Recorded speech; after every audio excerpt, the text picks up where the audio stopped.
So let's delve into the world of the advanced Caro, which is when white plays 3e5, grabbing space, locking down the pawn structure, and as a consequence, transferring all the energy in the position into the minor pieces and into both sides of the board. Now, although this opening is very popular, it's been played 16% of the time, and I'm facing it more and more.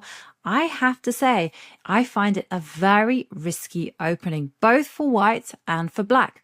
For black, that risk is almost entirely in the opening portion because black is obliged to find comfy, cozy squares for all of the minor pieces and has to orchestrate a breakout with c6, c5, Old Faithful, or as a very last resort, f7, f6, targeting e5. If black doesn't do this, herein lies the risk. You're going to get squashed. And white is going to be very successful grabbing that space. But for white, that risk is almost entirely in the middle game because white will have used up all the time in the opening in order to achieve that space. They would have left behind a lot of weak squares. And so when black does finally break out, black's pieces are going to be the ones that are primed and ready to step in to those weak squares and holes and swarm over and take over the initiative. And often this counterattack is quite deadly.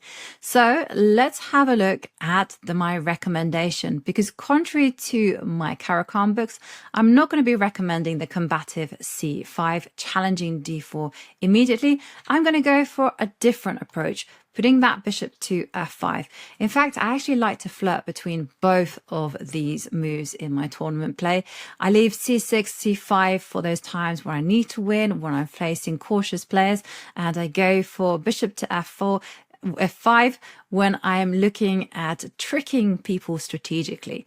Now, bishop to f5 is a great move. It develops the light square bishop outside of the pawn chain, but there is one downside, and the big problem here is that white has many approaches. White can play to harass this bishop on f5, so you might see moves such as h4, you might see g4 immediately attacking the bishop. You also might see knight to c3 first, followed by moves like g4, knight to e2, knight to f4, asking questions. What are we going to do with this bishop? And finally, knight to e2, knight to g3. It's a more subtle move, not played very often, but still with the threat of making the light square bishop's life uncomfortable.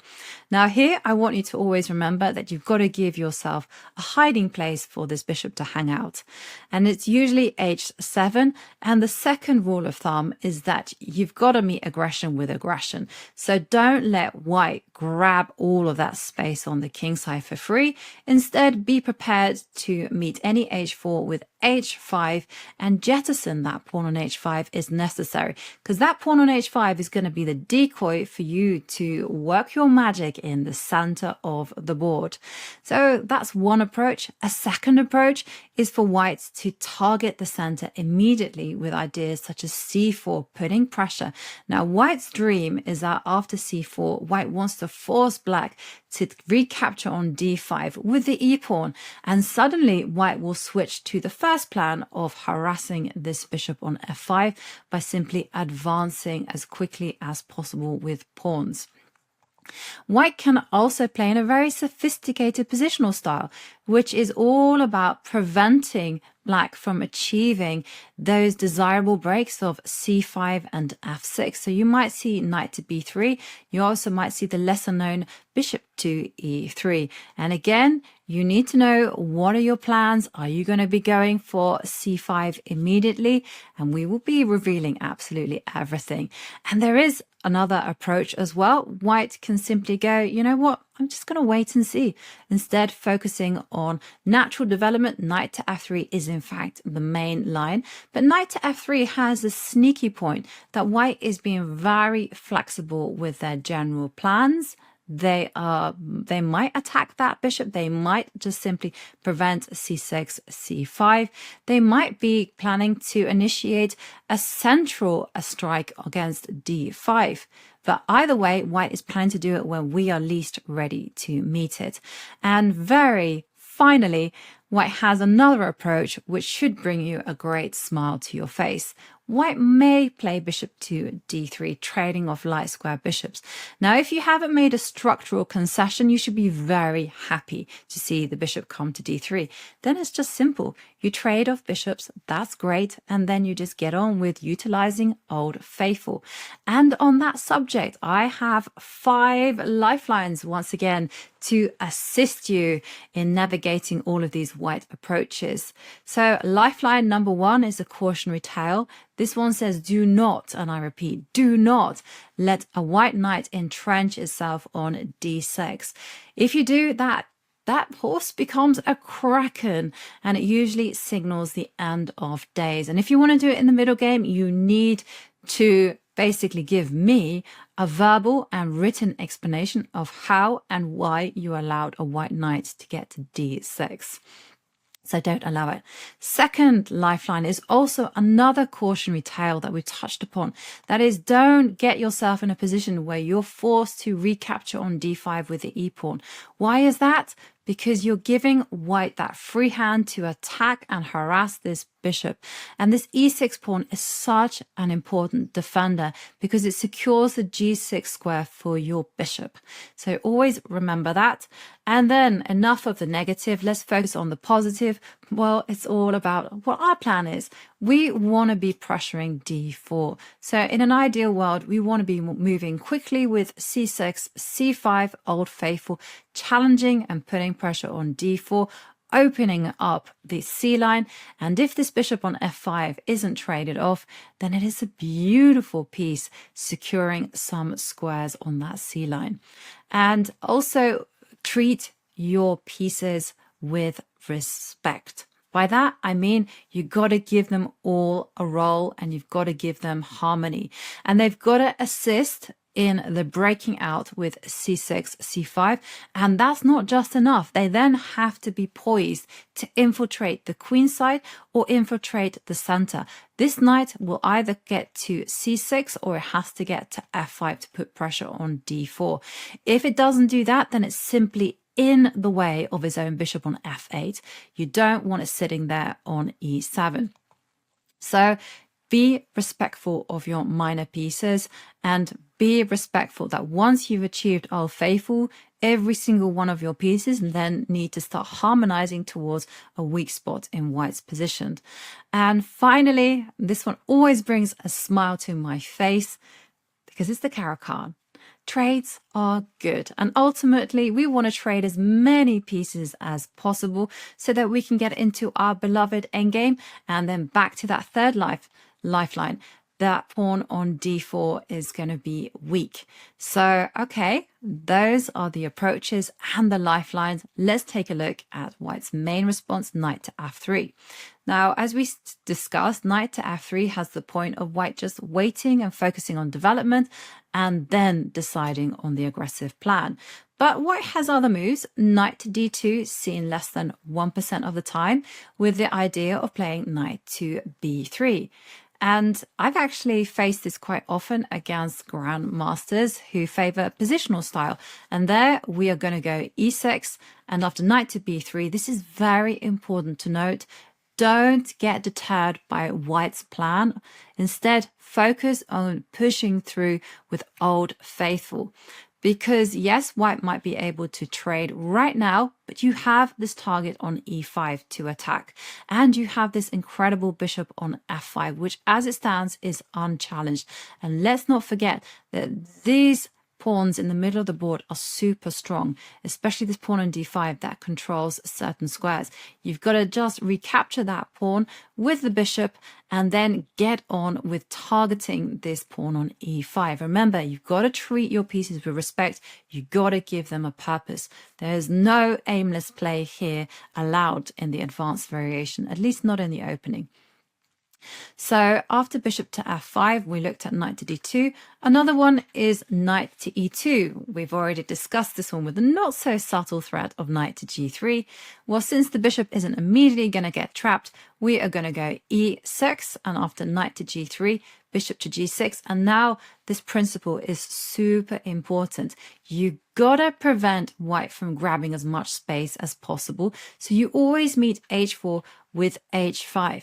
And then what you do is very callous, but is absolutely necessary. You leave h5 to its own fate, and then you focus entirely on the center, because this is the vulnerable point. This knight on g3 isn't supporting the center, so you can then just quickly focus with Old Faithful, knight to c3, and put that pressure. And this is something that we'll see time and time again. So going back to bishop f5, we've looked at knight to e2, knight to g3, also played less than 1% of the time. The Shirov variation, and this one was really popular, I remember 2003. It was all the rage because white was playing in a hyper-aggressive style. The point is that after e6, white is going to go g4, and you step back with the bishop. And here, if you ever see the move h4, you know h5. Just do it. Just do it. You know, target that g4 pawn, force it to step forward to g5, and then you've got control over the f5 square, and your knight and your bishop will thank you for having access to that square. So white usually doesn't play like that. Instead, white goes knight to e2, saying next move, knight to f4. And here I want you to go c5, challenge immediately, meet h4 with the idea of going h5. And remember, you leave this pawn to its own fate once it's arrived on h5. That pawn is not important to you, and your pieces will then turn their attentions to this d4 point, which is completely unsupported.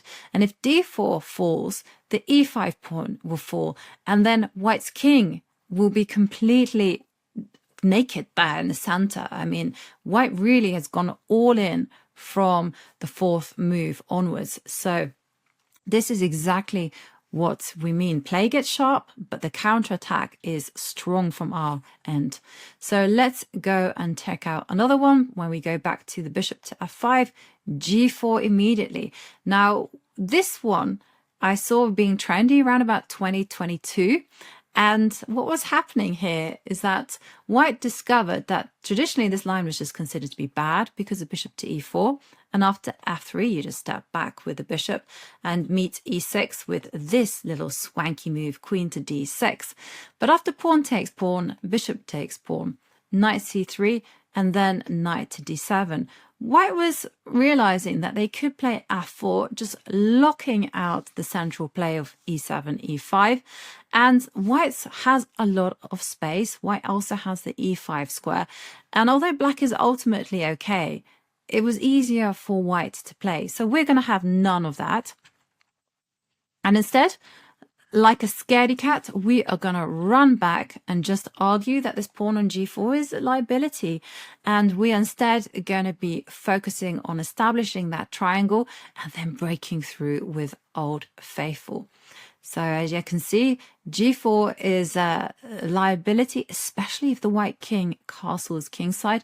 We're able to go h5 and try and get the f5 square for our knight.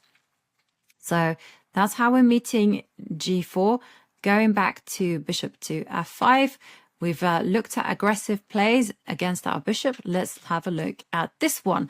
Now I have fond memories of this move because it was actually introduced to me by my brother a long time ago. And he said, all you need to do, Yovi, is that after e6, knight c3, most people play knight to d7, and this is the point. You go alleluia, you take on d5. They invariably take with the e-pawn because, you know, they want to get that good pawn structure, and then you are ready and able to go to harass that bishop with ideas of f4, knight to f3, and then you just build with getting this overwhelming pawn majority on the king side. You'll even see moves such as bishop to d3 as well. So this is the big idea from white, and we need to take care. So that's why instead of knight to d7, we're not falling for that. Instead, we're going knight to e7, and it's very important in this type of position that if you ever see knight to f3, knight to d7, moves like c5, we're going to be undermining this little one as quickly as possible. We don't let white consolidate their pawn space advantage, because at the minute white has taken a lot of risks with their pawn advances, and if we let the pieces back them up, then we're going to be we're not going to be able to fight against the space grab. So that's why we need to be as quick as we can. And we also have, talking about pawn advances, we're also going to be looking at this one, which is very trendy, played 6% of the time. Now, point number one is do not fall for this old chestnut. E6 is bad, bad, bad, because after g4, bishop to f3, bishop to e4, sorry, f3, and now bishop to g6, you got no place to go with your bishop and you are completely busted. So that's an online trick that a lot of people play, but we know to meet h4 with h5, grabbing that space, securing that square for the bishop. And now white's main response, although you might see ideas such as c4, knight c3, and you also might see knight to e2, knight to g3, that's like the old main line. But the modern main line these days is to put that bishop to d3. After bishop takes d3, queen takes d3, and since e6 is a big threat on the board, we want to stop that. And now after bishop to g5, it's very important to remember that we are going to step in the world champion Ding Luren's footsteps and play queen to d7. And white will often back this up with c4 and knight c3 and try to hold on to the space. But eventually we are going to be finding those cozy, comfortable squares for our pieces, and then we have a choice. We can strike out immediately with c5, or we can just carry on building and wait until the right moment to strike, keep white on their toes, and then we are going to be breaking out with c5. And one approach which I never rate, although it's played very often, is f4. And I never rate this one because it weakens the dark squares around the king too much, and it also means that this bishop, when it gets to e3, isn't anchored either. Why is that important, Yovi? Well, I'll tell you, because after e6, g4 is not a problem because we now have access to the e4 square. Knight to f3, we are going to go immediately with c5. And one of the issues with putting that bishop on e3 is that we will, in the middle game, not right now, eventually be putting a knight out to a5 and to c4, and then we not only look at that bishop on e3, but we're also targeting at b2, which means that bishop to e3 is going to be an awkward square, potential target. And also, let's also consider this pawn on f4, it's in the way. And as long as we keep this idea of going g4, h4, harassment of the bishop under control, then we are good. And going back to other moves that I'm not a fan of is also bishop to d3. Although it's played quite often, when I see this move, I get very happy because all I need to do is trade off those bishops, lock down the center, and then just get ready to put a knight to f5, get in c5, the old faithful, start putting pressure on d4, that's our third lifeline, and just get on with life. In actual fact, this has been played 21% of the time. Now, just a word of caution, although it might make us very happy to trade off light square bishops and trade off a set of minor pieces, well, white's pawn structure and white's position is still ultimately solid. So don't get overexcited and think you've got now a winning position. You don't. You still have to chip away. You still have to play at controlling this and putting pressure on d4, getting ready for that opening of the C line and finding those cozy, comfortable squares for the remainder of your minor pieces. So let's go back to the main move, to knight f3, played 32% of the time. And here I will be recommending e6, and now white plays bishop to e2. But the most popular move is bishop to d3, but we know exactly how we're going to handle that. Trades are good. fifth lifeline, so of course we're going to be taking. But bishop e2, way more critical, and here this is the approach that we're going for. Black has many moves, but we are going to go for knight e7. We're not afraid of a knight coming out to h4. That doesn't bother us whatsoever. But our big plan is to go c5, challenge on d4 immediately, and if allowed, knight e6, and put the other knight on d7. So our dream is to get that perfect setup where everyone is working very nicely. The bishop will sit there pretty on f5. And in fact, this whole opening is a favorite of Norwegian Grandmaster Arian Chari, and he uses it to great success. And when unchallenged, he will put his rook on c8, he'll just get on with life, put the bishop on e7, and it will be happy days. So we will be looking in the theory section exactly what will happen if white were to make moves like castles, c5. We're going to be looking at what happens if white goes c4, if white makes moves like knight to a3, which is what the young prodigy Gukesh did to me when I played him in the Grand Swiss in 2019. We'll also be looking at stabilizing moves such as c3 and moves like pawn takes pawn. So remember those fifth lifelines, and don't let white secure that knight on d6. And remember, don't let yourself be in a position where you're forced to recapture on d5 with the e-pawn. Remember, pressure on d4, always good. This is the big idea. Remember to respect all of your minor pieces. And finally, trades are always good. That endgame is your friend. So let's take inspiration from a game that was played all the way back in 1885 between Jacques Mises and a certain Marcus Kann. Yeah, you heard correctly, because Marcus Kann from Pest, alongside Horatio Caro, an English-German chess player, they were the ones that gave their names to our beloved Caro-Kann defense. Now, do you think because both of these players have their names attributed to the opening that they made an equal contribution? But that's actually not the case. In the 1890s, Horatio Caro was the one that did all the legwork. He was the one that played the Caro prolifically. He was the one that studied it, that published analysis on it, and encouraged everyone to play it. Marcus Kann's contribution, well, is just this game, despite what the history books tell us. Now, it's quite funny, but it was a gem of a game. So let's take a look at what happened after e5, and Marcus Kann responded with bishop to f5, a very logical developing move, developing the light squared bishop outside of the pawn chain. And here, well, if you saw the overview, you know I'm going to disapprove of this move. You know I'm not going to like it. White played bishop to d3.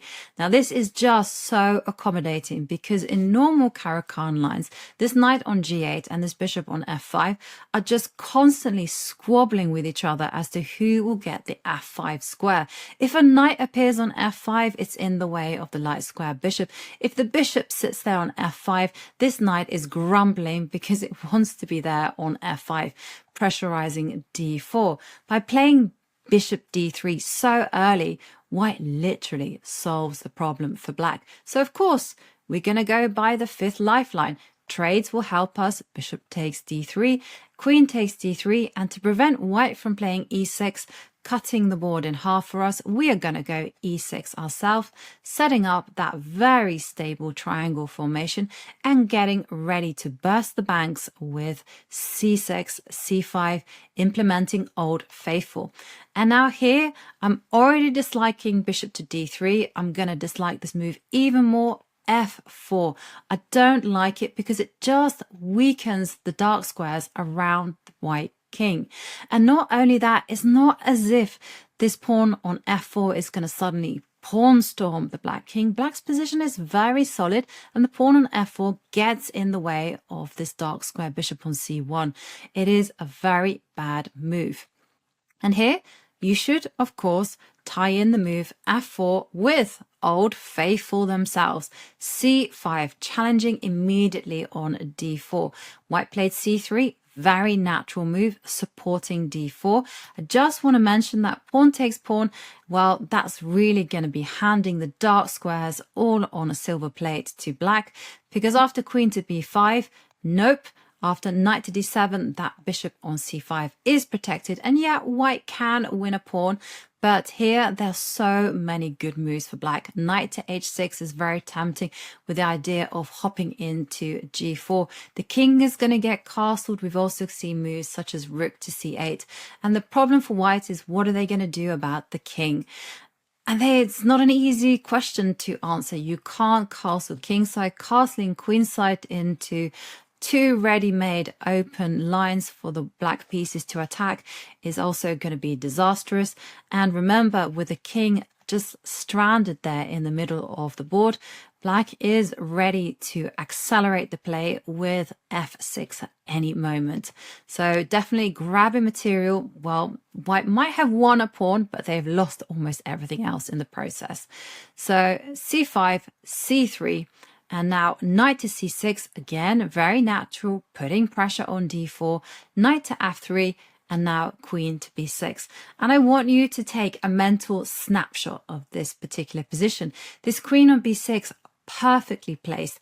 It is keeping this bishop on c1 honest in protecting the b2. And also the queen is putting pressure on d4. All that black needs, it needs the knight on g8 to find its home on f5, and then the pressure on d4 is just going to be too much. And here, it's very important to note that white really needs to start backpedaling. White needs to be making moves such as pawn takes pawn, bishop takes pawn, and just playing radical ideas such as b4, driving this bishop back in order so that you can get developed after queen to c7 and then moving knight bd2. And the whole point is that, yes, black has that backward c-pawn that they can target, but at least white has got development. In the game, as you will see, white didn't even get great development there. So instead of d takes c4, white played castle kingside. And now it's really important to remember that fourth lifeline, which says your pieces must respect each other. They must harmonize. And d4 is the point of attack. The move like knight to e7, that is disrespecting that bishop on f8. It is getting in the way. So that's going to allow white to play pawn takes pawn. And you know, ideally we want to be playing bishop takes pawn, giving a check, keeping this queen on b6, tying down and eyeing up that pawn on b2. But you can't do that. So after queen takes pawn, bishop comes out to e3, and now the queen will have to go to a5. And yes, after knight bd2, knight to f5, but the bishop can simply step back to either f2 or even to d4, where it will cement itself, and white has that stable position that they dreamed of. So knight to e7, massive inaccuracy, but of course we can get to f5 by going to h6, and there is no clumsiness, no irritating of the minor pieces involved. So here white played b3 with the idea of going bishop to b2. But yeah, again, white needed to start bailing out, maybe making moves like knight to a3 to go knight to c2 and just reinforce protection of d4. b3 is going to mean that this bishop on b2 is just tremendously passive. And now here, I really like the way that Kann was playing this. I mean, just simple logical chess. Pawn takes pawn, knight to f5. Now there is pressure against d4. So Mises played bishop to b2. This bishop is just horribly passive. And so now rook to c8. And yes, what black is threatening the move knight to b4. How should white have fought against that? Probably with moves such as rook to c1 or even knight to d2. Because after knight to b4, then queen to b1, and after knight to c2, that would be a big mistake because of rook to c1, and black rook on c8 is undeveloped and loose. So that wouldn't have been necessarily sufficient for black, and black would have had to fight in a different way. So instead, after queen to b1, probably a good move would be to step with the queen to a6 and try to get control over the d3 square. Remember, rook to c1, well, that's not going to be sufficient. Trades are going to be beneficial to black. Queen takes c1, and now queen to c8 is threatened, but the king is completely safe on d7, and you're going to back that up with moves such as bishop to e7 and even queen to c6 if the time comes that you need to trade. So black is a lot better there. So let's go back and instead see what Mises played, because Mises just neglected his development here once more and played a3. And now, if you want to, I recommend pausing this video and trying to figure out exactly what Marcus Kann launched on the board. And it is a beautiful one, so it's worth working out for yourself, because he played knight c takes d4. And it's all because of that silly f4 pawn move all the way back, that weakening of the dark squares. Because here comes the point. Knight takes d4, bishop takes d4, just to mention, just transposes into the game. Knight takes d4, knight takes d4. And here, bishop c5, rook to d1, and we've got the same trick happening. And I don't want to do any spoilers. I'm going to just go back to the main text and show you after bishop to c5, pinning that knight against the king. And this wouldn't have happened if this pawn were back there on f2. So here, rook to d1, knight takes d4, bishop takes d4, and this is the moment where everything goes from bad to worse. King to h1, and maybe it's going to be a big ask, but at least is not like completely losing, because after bishop takes d4, we actually see that there's a common trend here, that Mises has just literally been making too many simplifications, too many trades. After bishop takes d4, bishop takes, bishop, queen takes, and now this, I hope, is the move that you spotted in advance. Rook to c1. Beautiful, beautiful play. The whole point is that after queen takes b6, rook takes rook, check. And now you're going to take that queen, and everything is going to be winning for you. There's no way that this knight can extricate themselves from this pin. And the move rook takes rook is simply going to leave the queen hanging there on d4, king f1, and now this rook also falls. If rook c8, king to d7, and yep, a queen against a rook, well, it is going to be ever in black's favor. Black is completely winning. So instead, after rook to c1, Mises played king to f2. But after rook takes d1, this is the problem. There is a pin. White would love to play queen takes rook, but unfortunately, that's not possible. It's queen takes queen, a takes b6, and you just need to do a little bit of counting, and you can see that black has two rooks, whereas white has a rook and a knight, and also a pin to deal with on the first row. So it is more or less game over. Rook to c1, king to d2, rook to g1, just keeps maintaining the pin. g3, all that black needs to do is involve this rook into the game, and it will be all over. King to d7, teamwork makes the dream work. Rook to c8, and you can see rook c1, and that is the ultimate pin on the first row, and it is game over. And it was a game that gave Marcus Kann immortality and put him in the history books. So let's take it back to that basic position from the advanced variation. And as we saw from the overview, white has a whole load of different approaches and even different moves as early as move 4. So what we will be doing is breaking them down step by step, but sorting them according to popularity. Now, the first move we're going to be looking at is knight to d2, a very positional move with the idea of putting the knight b3 and rather audaciously trying to prevent our old faithful pawn break of c5 as if they can. Now, although this line isn't very popular at the lower levels, there are some serious elite fans, world-class grandmasters such as Wesley So, Lenia Dominguez, Noribek Abdusattorov, and Russian grandmaster, many-time Russian champion Peter Svidler have all played this particular line.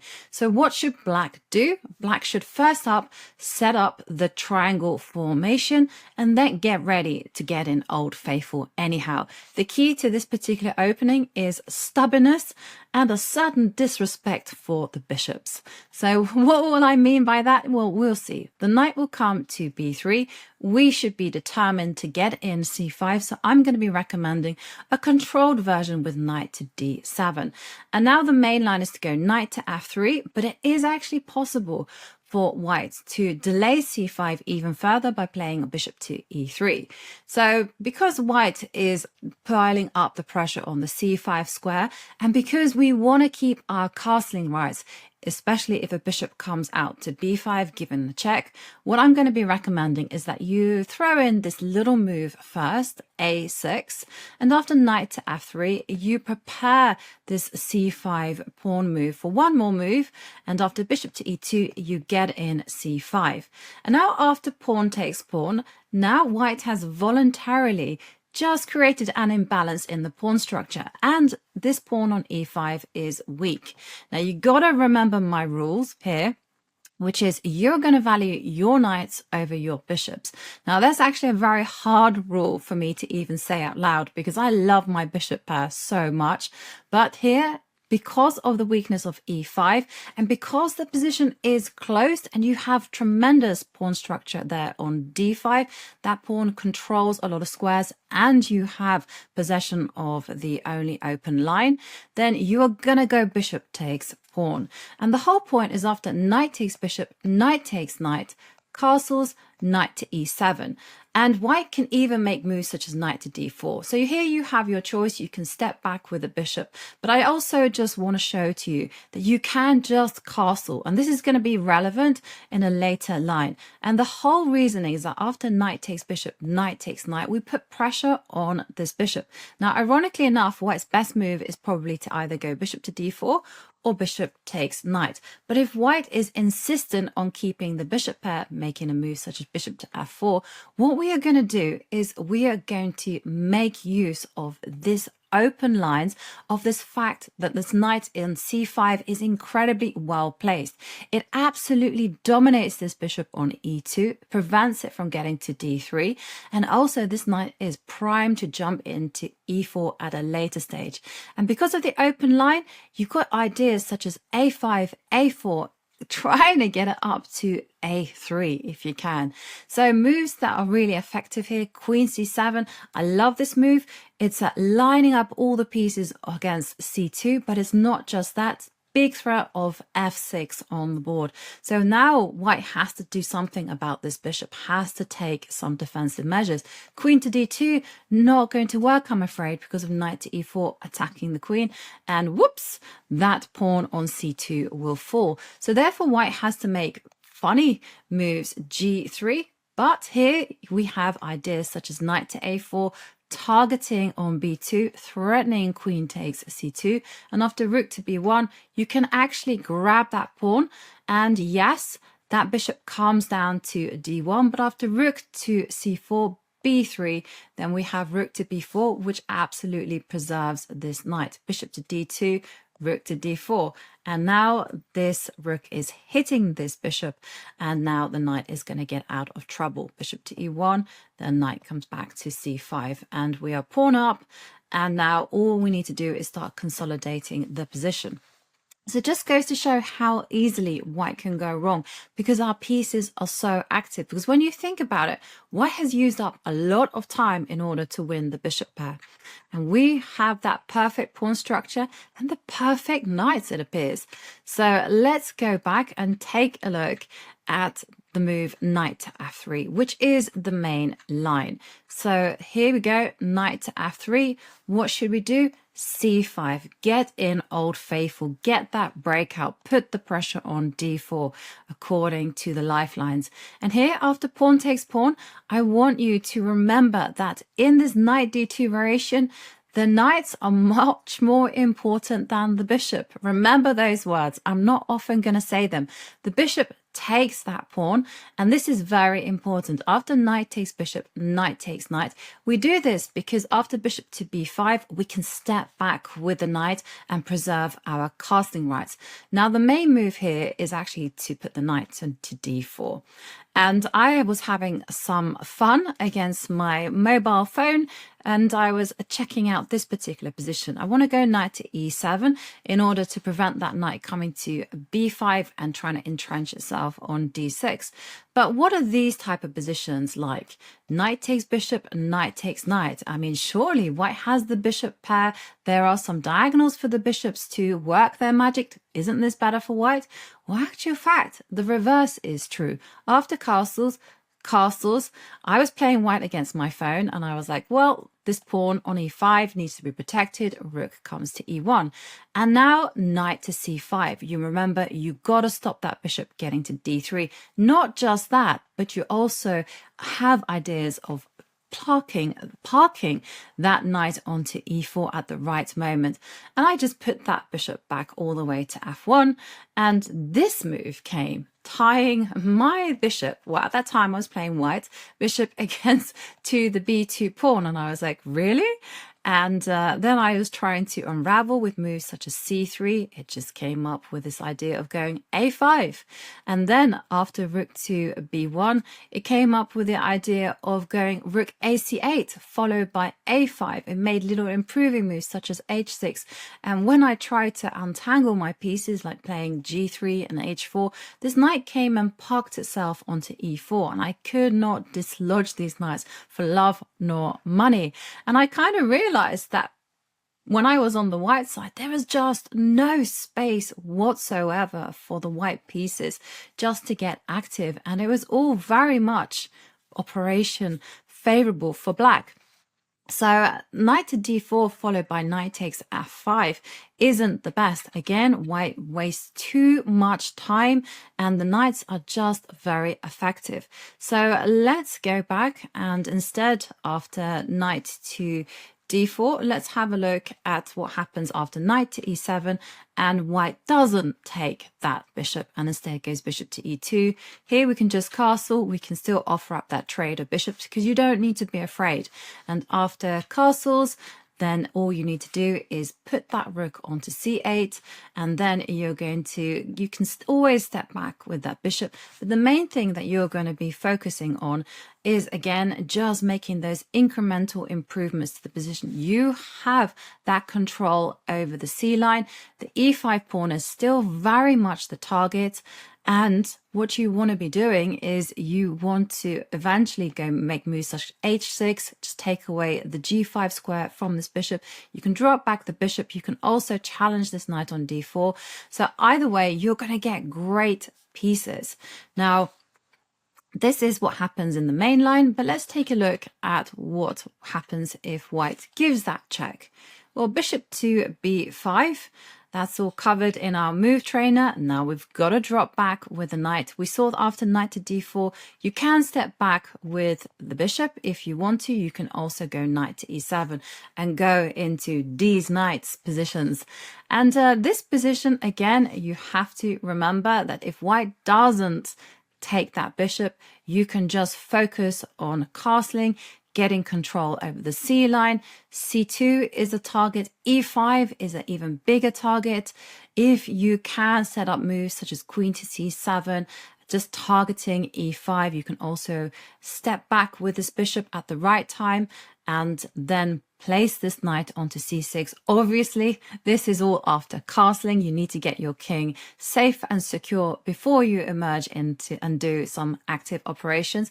But on the whole, I find that these positions are going to be very, very comfortable for black. And the onus, because of this pawn on e5, is going to be very much on white. White is the one that has to take risks, and white will be the one that has to play precisely in order not to lose momentum. So let's go back to this position and take a look at another approach by white.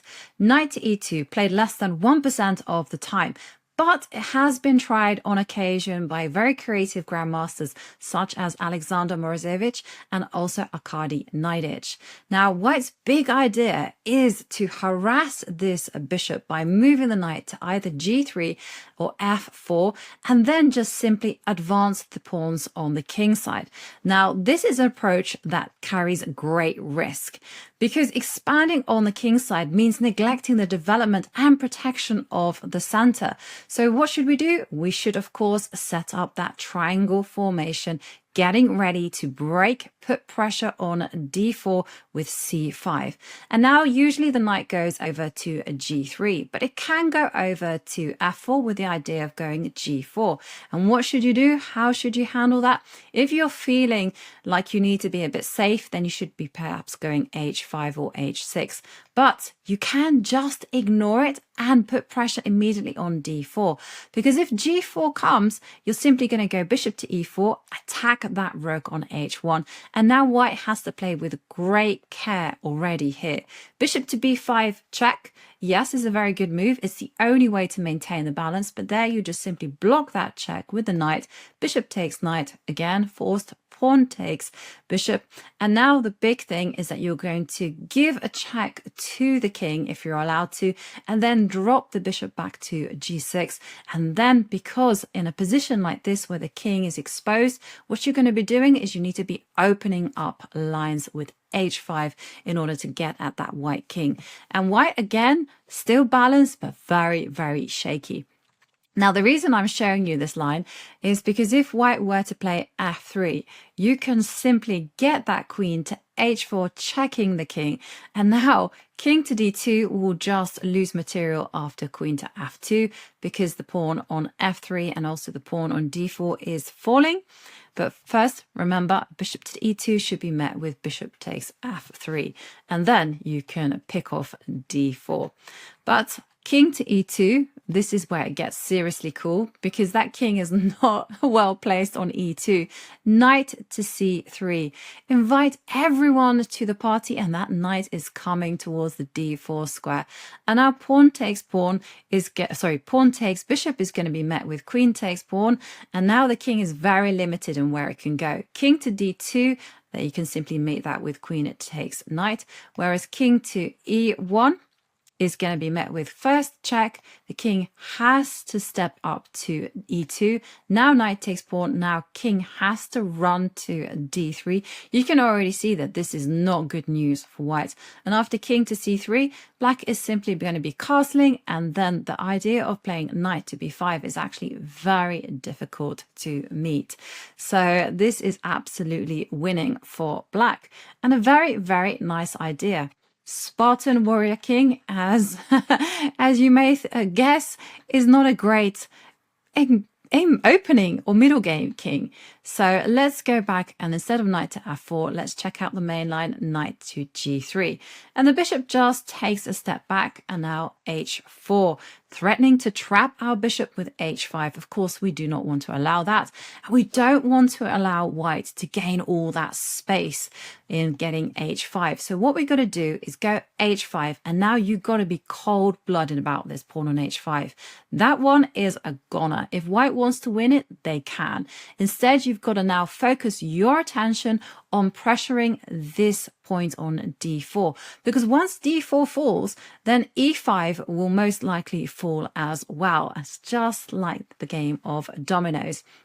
Now, white can try to be really maximalist about this, try to keep things solid with moves like knight to d2, c5, c3, and white wants it all, right? Knights on f3, getting that stable center as well as seizing space on the king side.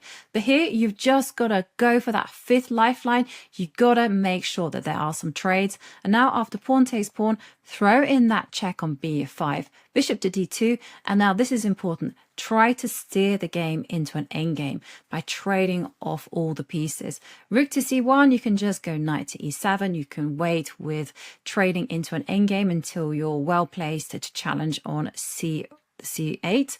But when it comes to inaccurate moves like a3, this is actually goes to show how quickly things can turn in our favor, because now we have this move, knight to a5, threatening the fork of knight to b3. And even better is because rook c1 is not possible because of this fork, we ourselves can go rook to c8.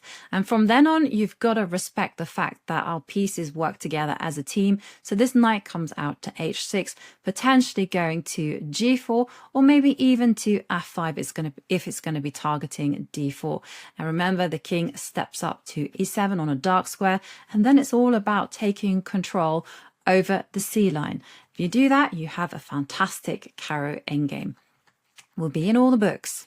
So keeping things solid with moves like c3, knight to d2 isn't quite sufficient on account of us taking it into an endgame. But what happens if white gets greedy and instead of making solid moves, goes bishop to e2? Well, here, focus on d4. Be single-minded here. Just go c5, attack. And now white has a choice. White can go bishop takes pawn, but all we're going to do is go bishop takes bishop, knight takes bishop, pawn takes pawn. And you can see the queen is completely overloaded here. She must defend that knight on h5, and at the same time she can't grab on d4. So what we're going to be doing next is just simply backing that up with knight to c6, followed by queen to c7. Remember, the target now has switched to e5, and more or less that knight is still out there in the open. So very nice position for black. It's a very comfortable one because the target is so obvious, e5. And let's go and take a look at what happens if white captures on h5 with the knight. And now here, what we're going to be doing is still following that same philosophy, capturing on d4 with the pawn. That knight must be protected by the queen and the bishop, but it is possible for white to go knight to f4, attacking our bishop on g6. And remember, you must go forward. You must carry on with momentum. So you're going to be looking at moves like bishop to f5, but I personally like bishop to e4, preventing white from playing g3 and trying to get a stable pawn structure. No, no, no. White went all in at the beginning, and white is going to continue to burn those bridges. Moves like h5, remember, you're just going to go knight c6, target e5. You're going to move the queen to c7. Another golden rule is you're going to try to win e5 with the queen. From there, she is the beast. She is the lady, and she will simply take care of the whole position. We have a very safe king. White, not so much. So h5 doesn't cut the mustard, as they say. And now let's take a look at f3. f3 looks like it drives that bishop back, but we do not step backwards. Instead, we look at all the checks, all the captures, all the threats, basic rules of calculation, and we can see that rook takes h4 has the idea of targeting the rook on h1. So white can't play moves like rook takes rook, because that would just be suicidal after queen takes rook. And now the bishop can just simply comfortably step back, so we're not worried about that. But if white tries to scramble, after rook takes h4, with moves such as bishop out to b5, we simply develop knight to c6, castles, and now we can just simply step back with the bishop. We are a safe pawn up, and there are issues for white, not just with king safety. How is white going to recover the pawn? Queen takes d4 looks very insufficient, because for starters, you can go g5 and attack the rook, attack the knight and the queen. And it is just a beautiful position for black. And if white doesn't make those kind of moves like queen takes d4, what we want to do is, again, just drop that rook back and see if we can line up all our pieces on the h line. This bishop is primed to come to c5. And really, it's white that is just simply struggling big time with king safety, with piece development. There's just no compensation whatsoever for this missing pawn. We're now going to take a look at the shear-off attack, which is when white plays knight to c3, with the whole idea that once black sets up this triangle formation, white is going to be playing a g4, grabbing space and driving this bishop back to g6. Now, the shear-off attack is named after one of the living legends of the game, Latvian Grandmaster Alexei Shirov, who's famous for his fire on the board style. It's chaotic, it's full of energy, it's also full of precise calculation and knowing when to sacrifice pieces for the initiative. And I actually find that it's a difficult style for us mere mortals to replicate. So you can rest assured, if you see this type of opening from your opponent, well, you can smile, because white will have to play very accurately from now until the late middle game. Now, one of the things that white has to be accurate even as early as move 6 is that h4 is totally wrong, because there black can challenge g4 with h5. And the point is, white would love to put that knight onto f4, but that's not possible, not according to these laws of chess. And so after white steps forward with the pawn to g5, we can simply start using the squares that have been left behind by these two pawn advances. This g4 square, this e4 square, and of course, f5 is like gold dust to our bishop and to our knight there on e7. Knight to f3, we're going to meet that with c5, and the whole point is after pawn takes pawn, black will pivot from the idea of putting a knight to f5 and instead play knight to ec6, challenging this pawn on c5 and targeting this e5 pawn. After bishop comes out to e3, protecting c5, we simply go knight to d7, and this pawn on d5 is a monster. Moves like knight to b5 really don't worry us at all. We simply take, bishop takes bishop, knight takes c5, and after knight to d6, it looks like white has entrenched a knight onto d6, but not so when this knight on d6 is only supported by this pawn on e5. We're going to be backing that up with knight takes pawn at the right time. And this one is actually just winning for black, because white's overextended, basically. This king is unsafe, and this pawn on e5 is a massive, massive target. So as we see, there's nothing to worry about there, but it's much more precise for white to play knight to e2. And now you have to remember that third lifeline, because white has played in a very energetic way. You've got to meet fire with fire, meet that challenge head on, and you've got to break out with c5. Challenging, putting pressure on d4. Now we come to a crossroads here, because white has three main moves. If white plays bishop to e3, there's a big idea behind it. I, in fact, lost a game many, many moons ago to a very young 13-year-old Anna Muzichuk. And there she's completely crushed me, and she's now one of the world's best women players. But white's point behind bishop to e3 is that after knight c6, white's well placed to play pawn takes pawn, knight takes pawn, and then jump in with a knight to d4. And then white's going to back that up with f4, f5, followed by bishop b5 checks. So we're going to learn how to handle that one. And we're also going to learn how to handle this particular move, knight to f4, targeting the bishop, and perhaps playing for h4, or perhaps going for the bishop e3 style of first reinforcing, consolidating the center before taking active operations on the wing. And finally, we have the main line, which is h4, inducing h5, and then jumping in with knight to f4.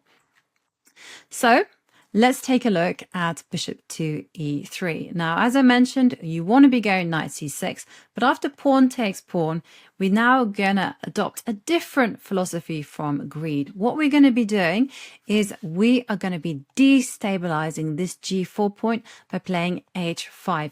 This move is actually very popular with the grandmasters, and I feel it's because of this move that this bishop e3 move has fallen out of fashion.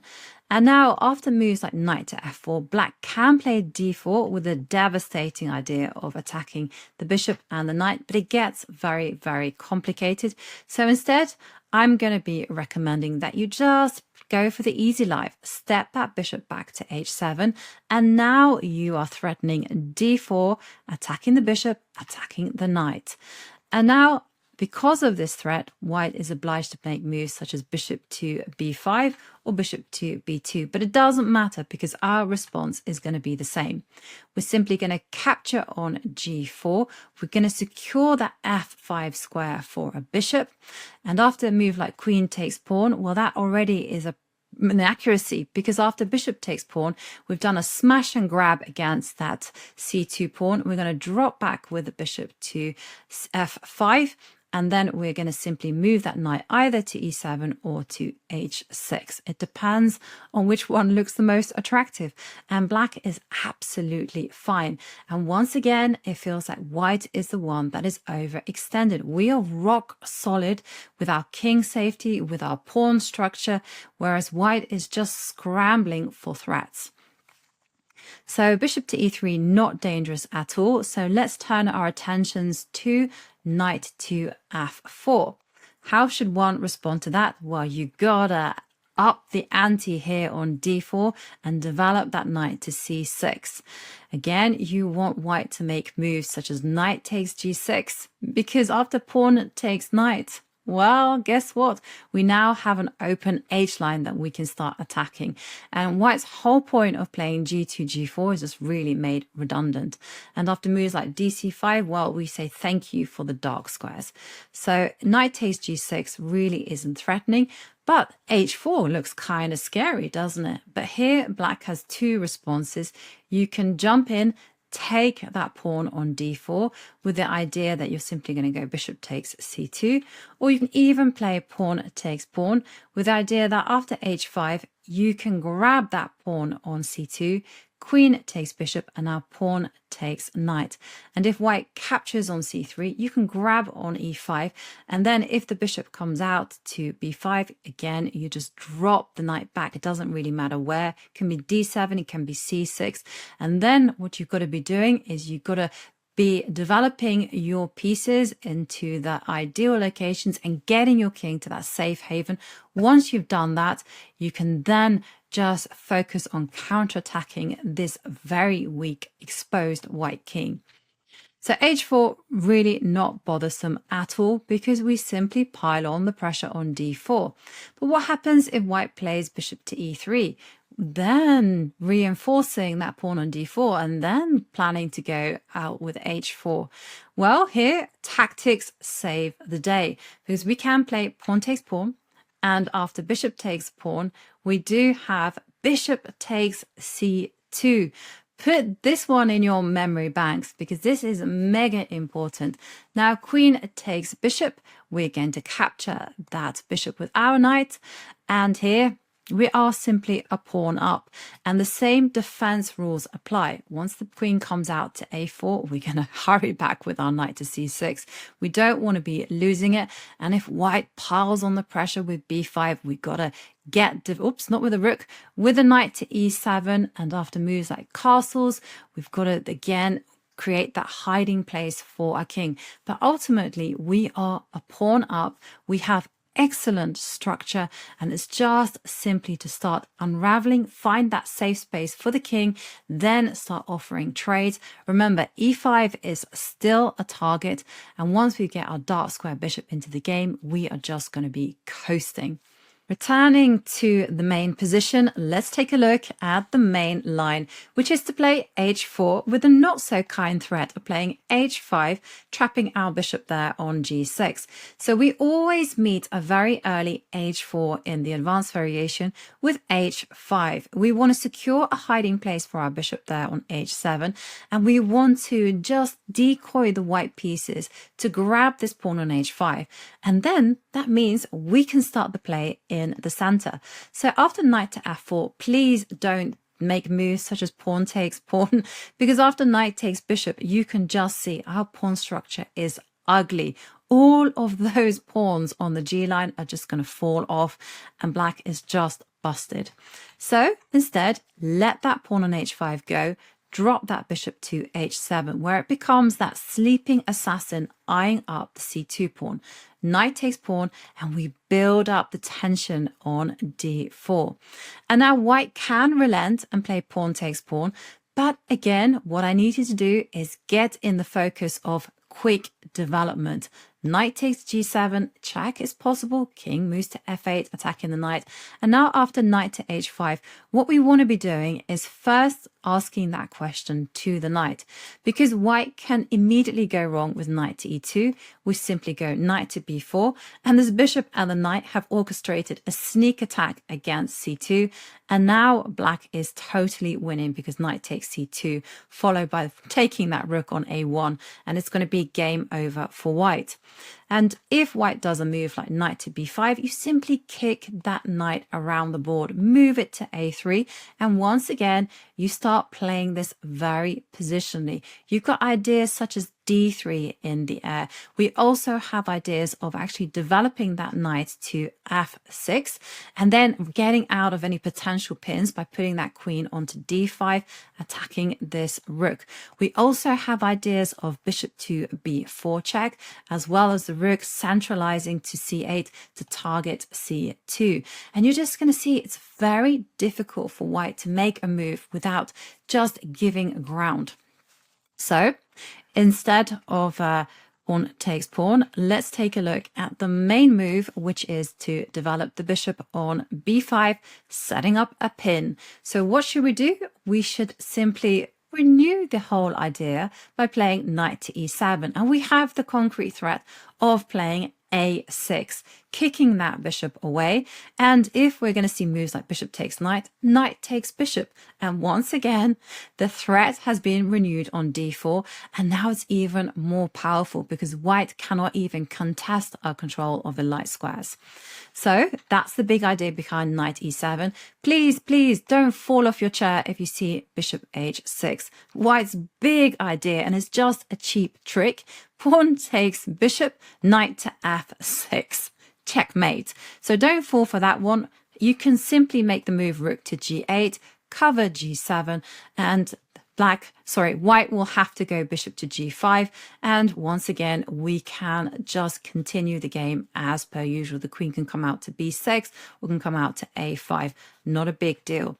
But usually white plays bishop out to g5, another pin, this time against our queen. So now is the time for concrete action. And we do that by playing pawn takes pawn. And now here, white usually plays queen takes d4, but it is possible to go bishop takes knight, and there we're simply forced to capture with the pawn. And after queen takes d4, we're going to come out with the queen to a5, and we have the idea of going rook to b8 and taking control over the b line. And yes, white still remains that pawn up, but it really isn't much of a pawn because we have c5 coming. We're simply going to get our pieces working towards this white king. And white has a very, very tricky defense ahead of them, all for the sake of this silly little h5 pawn. So instead, white tends to play queen takes d4. And what we want to do is we want to go the a6, challenging this bishop, asking, what are you going to do? If you step back with a bishop, well, you're going to be in problems because after b5, bishop b3, the queen drops. And that really is tragic for white. You don't want to be making moves such as bishop takes c2 because simply black is neglecting their development. And after moves such as bishop takes c6, b takes c6, rook c1, we can see white is well placed, whereas we're going to have to waste time with going knight to g6. The knight gets back into the game with knight to f4, and we're going to have to do some unraveling with moves like queen to b6. So don't do that. Instead, think of the pressure, think of the tension. We can win the pawn back at a later date. Or maybe we even just go for checkmate. We don't even think about the extra pawn that white has. a6, and now here bishop takes knight, as we saw, is forced. Knight takes bishop. Bishop takes queen is a big because knight takes queen, and suddenly you see that the knight is threatening to take that pawn on c2 with a very unpleasant fork against the king and the rook, and this bishop on d8 is under attack. So that's not possible. So the queen must step aside, and she has to be very, very careful. A move like queen to f4, well, you're simply going to come out to a5 with a big idea of actually playing d4 and winning that knight. And now let's take stock. There's an immediate threat in the position. Where is the white king going to go? If it goes queenside, protecting this pawn on c2, well, unfortunately, we have a ready-made attack along the c line. We've got knight to b4, attacking this pawn on a2, attacking this pawn on c2. Rook c8 is coming, and rook to c4. I mean, we can involve so many pieces. And don't forget this bishop on f8, which is, again, another sleeping assassin, ready to move into a3 when the time is right. So castle queenside is just castling straight into a ready-made attack, whereas moves like castle kingside, well, that one feels very, very loose because now you can take on c2. And once that bishop is attacked, you can drop that bishop to g6. The knight has to step back. And again, we want to be opening up lines. We want to be centralizing our pieces. Once the knight moves maybe to e2, we want to be grabbing that pawn in the middle. And black is just virtually, I'm going to say, winning. Even though the computer will say it's like slightly better for black, but on a practical level, it feels like it's completely out of control for white. We're now going to take a look at a line called the bayonet attack, which is a rather brave move. White lunges with the g-pawn, directly attacking this bishop on f5. Now, it's a really maximalist approach. White wants it all. White wants to grab that space and also wants to be able to fight in the center if need be, meeting c5 with c3. Now, the move that I'm going to be suggesting will hopefully come as a surprise to your opponent, because the main response is usually to play bishop to e4, and I'm going to be recommending bishop to d7. But there's a fun fact about the bayonet attack. I've only faced it twice in my life. Once in 2006 against the Swedish Grandmaster Emanuel Berg, and the second time was in the Chessable office when I was invited to play Blitz and someone employed the bayonet attack, and it was quite a nice fight. I won. But anyhow, I played bishop e4 in that game. But against Emanuel Berg, I did play bishop to d7, a safety first approach. Now, white's correct response here is to actually force black to shut out that bishop by playing c4 and then forcing black to play e6. Because if white makes a move such as f4, whoops, h5 is going to force that g-pawn to budge, because white can't go h3, because after pawn takes pawn, pawn takes pawn, oops, that rook on h1 has fallen and black will be winning. So white will have to move forward with the pawn. And now this is the point. We want to be respecting all of our minor pieces, and we want to get that knight on g8 into the game. So what you want to be doing is putting that bishop on f5, and after a move like knight to f3, then you go e6. And you're going to be following through with this knight coming to e7.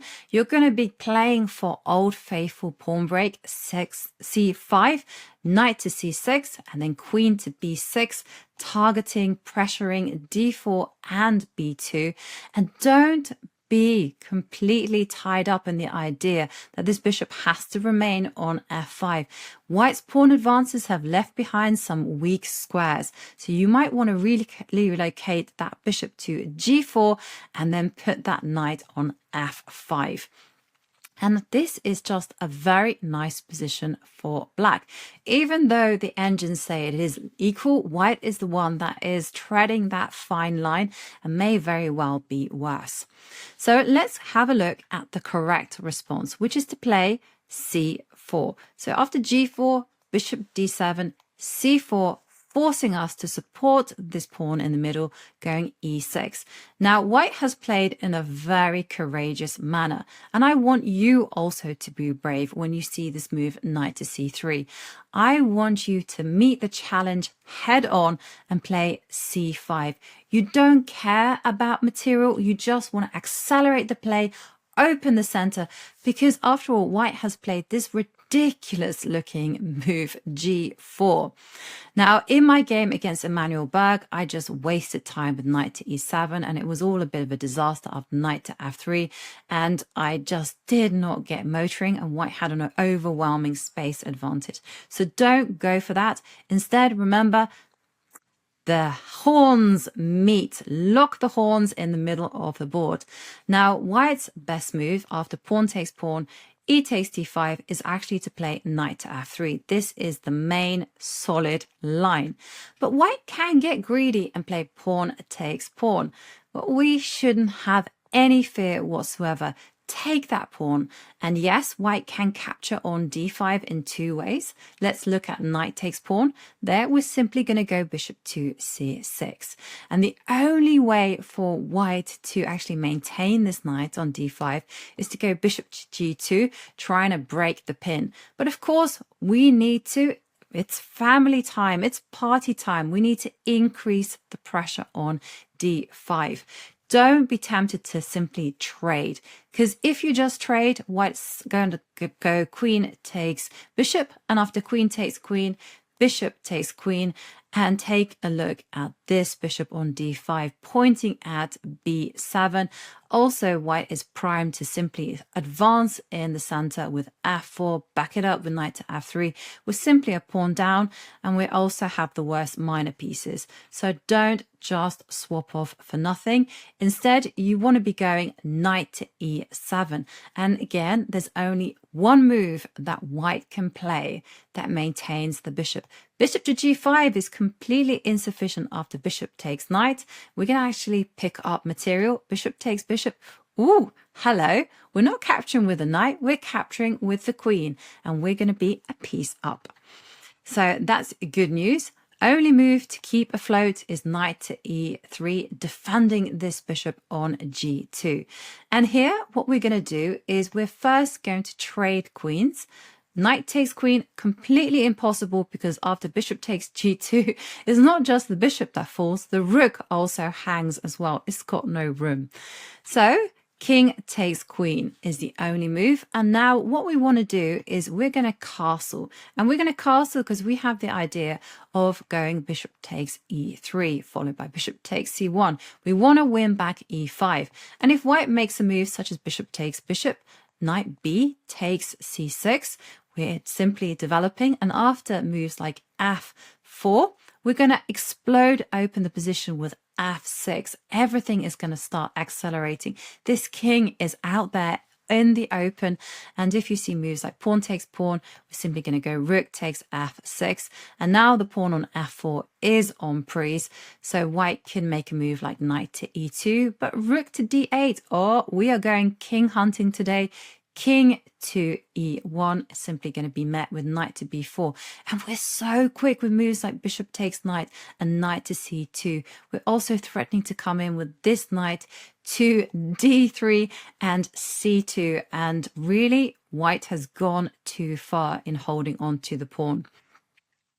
But going back to this position, let's have a look at what happens if white grabs on d5, not with the knight, but with the queen. How should we respond to that? Well, we can simply develop our queen to b6, targeting f2. And once again, we wonder, what was the whole point of white playing g2, g4?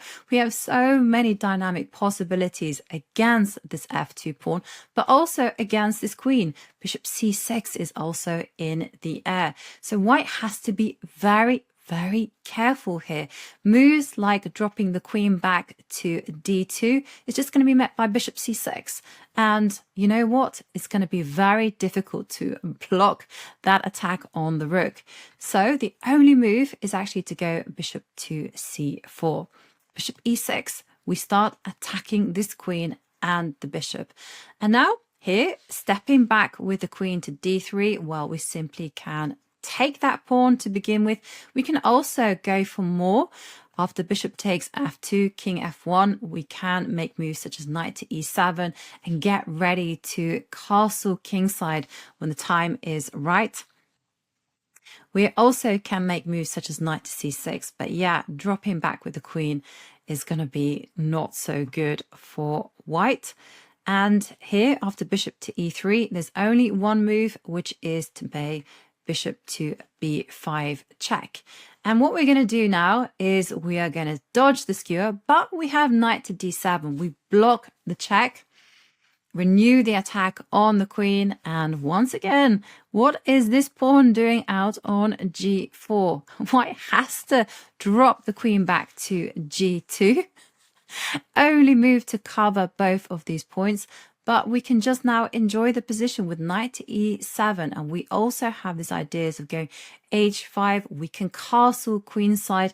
And how is white going to get untangled, especially with that king saddled there on e1? Knight to f3, only move that I can see. And now I really like this idea of going h5. In for the penny, in for the pound. Pawn takes pawn, going to be met by rook takes h5, and we're simply going to castle queenside and enjoy the fact that the white king has no safe haven. Going back to this position on move 8, let's have a look at what happens if white, ironically enough, tries to play it safe.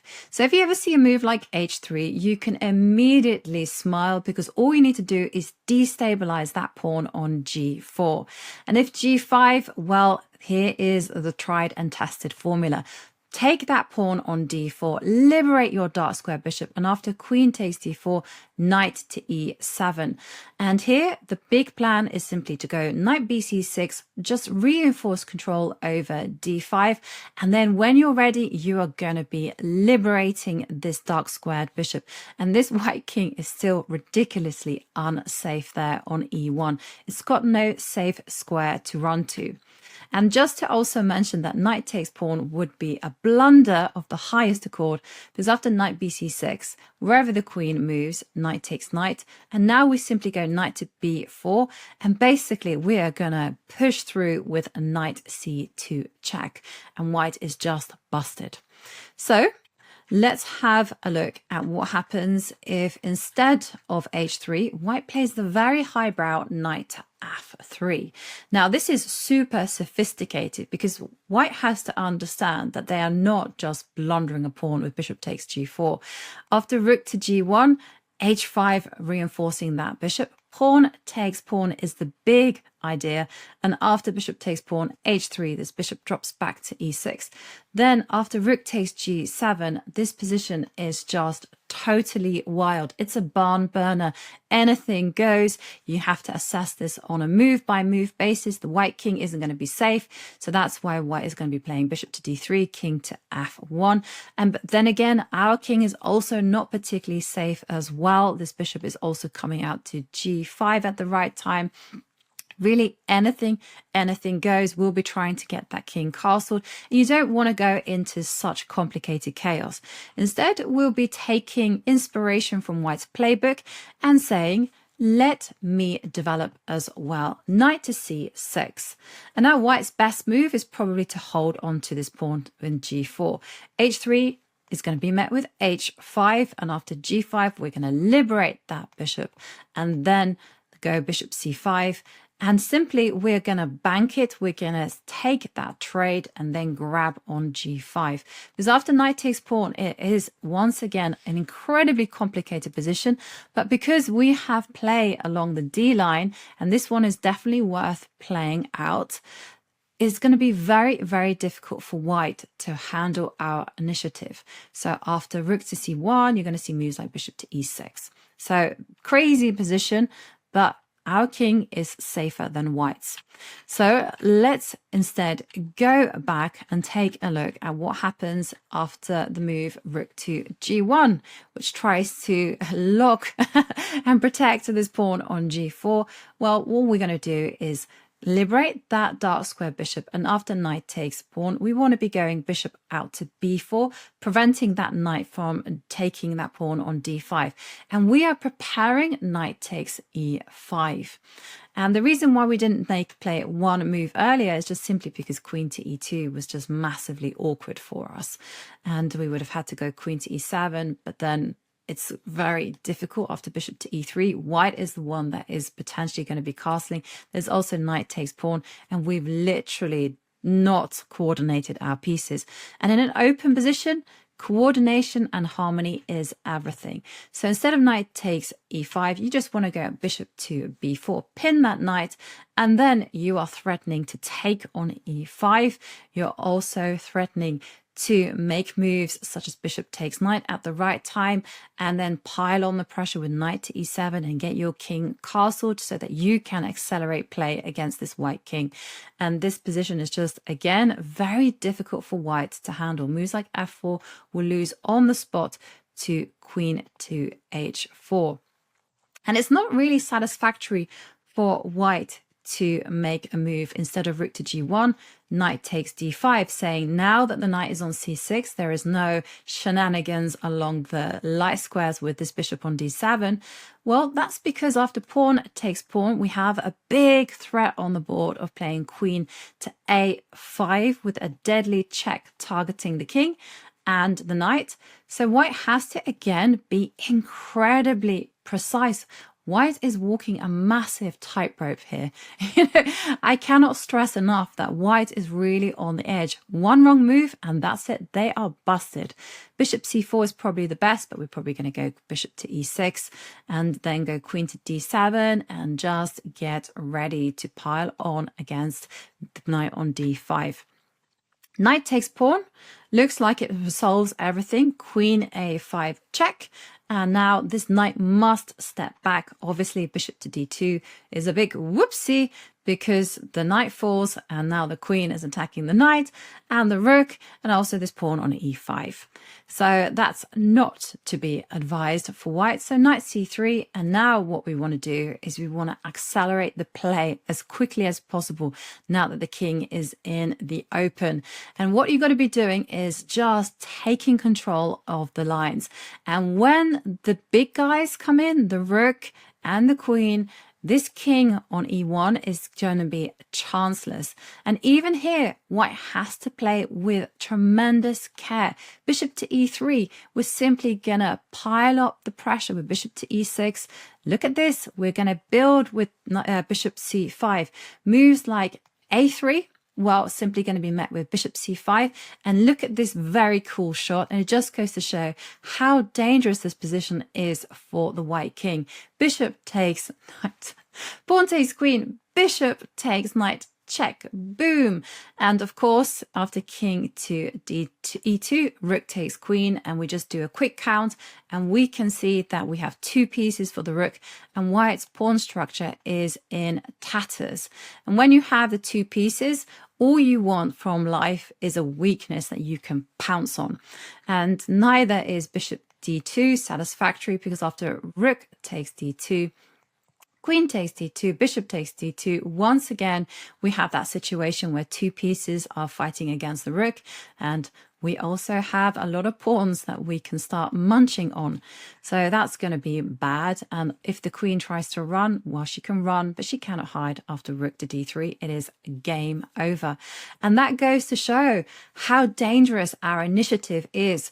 And it's all because white has played the move g4, gone all in, What we needed to do was to tuck that bishop away to the cozy square of d7 and then have the courage to break out, to blast open the position with c5. We're now going to take a look at the very ambitious c4. White doesn't care about positional features. Instead, the plan is twofold. First up, white wants black to resolve the tension in the center by either making the move d takes c4, or white will be the one trading on d5. White might also have plans of expanding on the queen side, but once the situation in the middle has clarified, white's big idea is what most advanced players dream of, just harassing this light squared bishop and seizing the space on the king side. So black has to be very careful, and you can draw on the second and the fifth lifeline to guide you through the complications. Now, the second guideline tells us you don't want to be in a position where you're going to be forced to take on d5 with the e pawn. So you always got to bear that in mind. And the fifth lifeline tells us trades are good. And this is especially important in this variation when white has given themselves an unsupported d4 pawn and also control over the d5 square in some variations. If we can trade off minor pieces, then this makes our target on d4 much more difficult for white to defend, and also it's much more effective if our pieces are not falling over themselves in order to get to the d5 square. So after e6, white should be playing knight to c3. Just to reinforce, after pawn takes pawn, the second lifeline tells us what to do. We simply capture with the c-pawn, and then we will be moving the knight to c6 and putting pressure against d4. So c takes d5, nothing to worry about, but knight to c3 with the threat of playing pawn takes pawn. And now here we want to make sure that we're never in a situation where we're obliged to play e takes d5. So we want to be going knight to e7, covering the d5 square. Of course, pawn takes pawn, knight takes pawn. Trades are good, remember. And here white has two moves. White can play a3, which in my opinion is the most dangerous continuation. The whole basis of white's play, and we'll be looking at this, is that after pawn takes pawn, bishop takes pawn, the white knight will come out to e2 and then to g3, and then you can see white's big deadly plan of putting that pawn on f4 and f5, chasing down our bishop. Now white can also play the move knight to f3. Now, I don't like this move per se. The reason I don't like it is because it doesn't fall in line with the second stage of white's plan. This knight on f3 is in the way of the advance. So therefore, you should just continue normally with knight to d7. And white can play the move knight bishop to g5, or white can also play c takes d5. Let's take a look at what happens if white pins that knight. And now white is renewing the idea of playing c takes d5, and this time jumping in with a knight to b5 and threatening to entrench itself on d6. So you got to be very careful, and you got to dodge the pin with queen to b6. And now you are targeting b2. You're also eyeing up the eternally weak d4 pawn. So if white plays queen to d2, now is the time for you to resolve the situation in the center.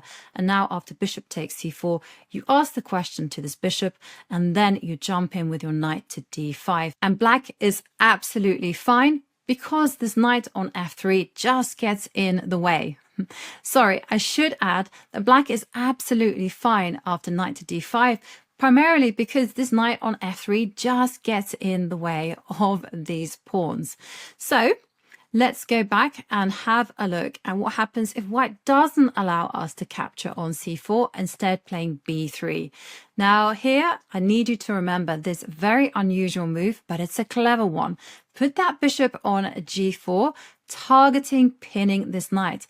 Now the big idea is that after h3, bishop takes knight. And you see, woohoo, this pawn on d5 has got no protection. Queen takes bishop, of course, we grab that pawn on d4. e5 will also fall, and we can congratulate ourselves on a very successful opening. Now, if white plays, instead of queen takes bishop, pawn takes bishop, well then here we just jump in with the knight to f5. We're targeting d4. This bishop on f8 is primed to either come to b4 or even to a3, and black just is doing so well. So that is completely unpleasant for white. So white has to be careful. And now white plays the knight out to a4, and we drop that queen to c7 with some sneaky intentions, because this bishop on g5, it's loose. Once this knight leaves the board, it will have no protection. So after the move bishop to e2, your spider senses should be tingling. And I want you to play a very atypical pawn move. Usually we're looking at ideas such as c5, but unfortunately, white's primed for that break in the center with the idea of c takes d5. So instead of exploding things open, what we're going to be doing is playing on the light squares and setting some tricks. Bishop takes knight, bishop takes bishop, and now we go b5. Now the whole idea is that after knight to c3, we are going to use some tactics just to completely demolish open the position. We're going to go knight takes e5. Boom. The point being is that after pawn takes knight, queen takes e5, and that, I think you'll find, is a check that attacks the knight, attacks the bishop. And what is important is that we must maintain this rock solid d5 once we've picked up material. So after the moves like knight to e2, we're going to go queen takes g5, and now we just keep hold of d5. So after c takes b5, now what we can do is joust c takes b5 and keep this pawn structure. I'm trying to get the d5 pawns and the e6 pawns intact, and then we castle as quickly as possible. So that is a very neat tactical trick. But what happens if white goes c takes b5? We also go c takes b5, and now rook c1. What we do is we now introduce a new piece into the fray. The knight blocks the attack, and we renew the counter threat of pawn takes a4. Knight to c4, well, we're simply going to use tactics again. Knight takes d4, and after queen takes knight, well, here bishop takes knight, attacking the queen, and we are good to go with one material, and we have that great target on e5. So that's a very neat point. And the other neat point is that after the move knight to b2, that's the only retreat left, then we are simply going to take on c4, and after takes, rook to b8, just attacking that knight. And after moves such as queen to c2, we can now again start targeting d4, because after bishop to e3, we've got moves such as queen to a5. We also got queen to b6, which attacks the knight on b2 and also conveniently attacks that pawn on d4. And black is going to be winning material. So I want you to remember those very unusual moves, which is bishop coming out to g4, and then also b7, b5. Once you've got in your mind all those tactical finesses, then we are good to go, and we can actually take a look at what happens instead of bishop to g5. Pawn takes pawn, and a lot of players will play like this, and what we've got to do is capture on d5 with the knight. Remember, we're not afraid of knight takes knight. We're capturing with the c pawn, and here is just a case of developing your pieces. The bishop can come out to b4. It can also come out to e7. If a move like a3 is played, you put your bishop on e7, and don't even be afraid of making moves. Once you've completed development, put your rook on c8, of going knight to b8 and knight to c6, undeveloping, but then refocusing your forces on the attack against d4. So that's nothing to fear. And if white makes the move bishop to d3, well, we simply capture on d3, queen takes d3, bishop e7. We want to cover that g5 square. It's very important to note. We don't want any knight g5 sniffing around our king side. So after castles, we are going to also castles, and our plan is to get rid of this knight on d7. We want to be putting the queen out to a5. Maybe she can go to b6 or queen to c7, but we want to be relocating that rook to d8 so it looks on d4, and moving that knight out of the way to f8 so that the knight on f8 just covers the king side. Whereas for white, white is completely stuck because they've traded off a set of minor pieces. There's just no kingside initiative to speak of, and white is just going to be forced on the defensive and just holding d4. We're now going to turn our attention to a small move that has a big idea, a3, which has the fundamental idea of seizing space on the queen side with c5. Because if white does it the move before, then white is going to be unable to maintain that pawn on c5, because after b3, b4 is impossible on account of a5, and the flaw in white's plan is revealed because after pawn takes pawn, white can't play a takes b4 because, oops, that rook on a1 is going to be hanging. And if white ever makes the move c takes b6, well, that's very accommodating. We say thank you very much. The tension is gone. A takes b6, and we're going to be playing for b5 and then slowly unraveling and respecting our minor pieces. So after the move a3, I'm going to be recommending knight to d7. You mustn't panic and you mustn't make moves such as pawn takes pawn. I don't like it. I played it many times myself, but the big problem in my opinion is that after the move knight to d7, white is going knight to e2 with the idea of putting that knight onto g3, harassing this bishop, forcing it back to g6, and then white's simply going to be castling kingside and getting forward with f4 followed by f5, or even h4 followed by h5.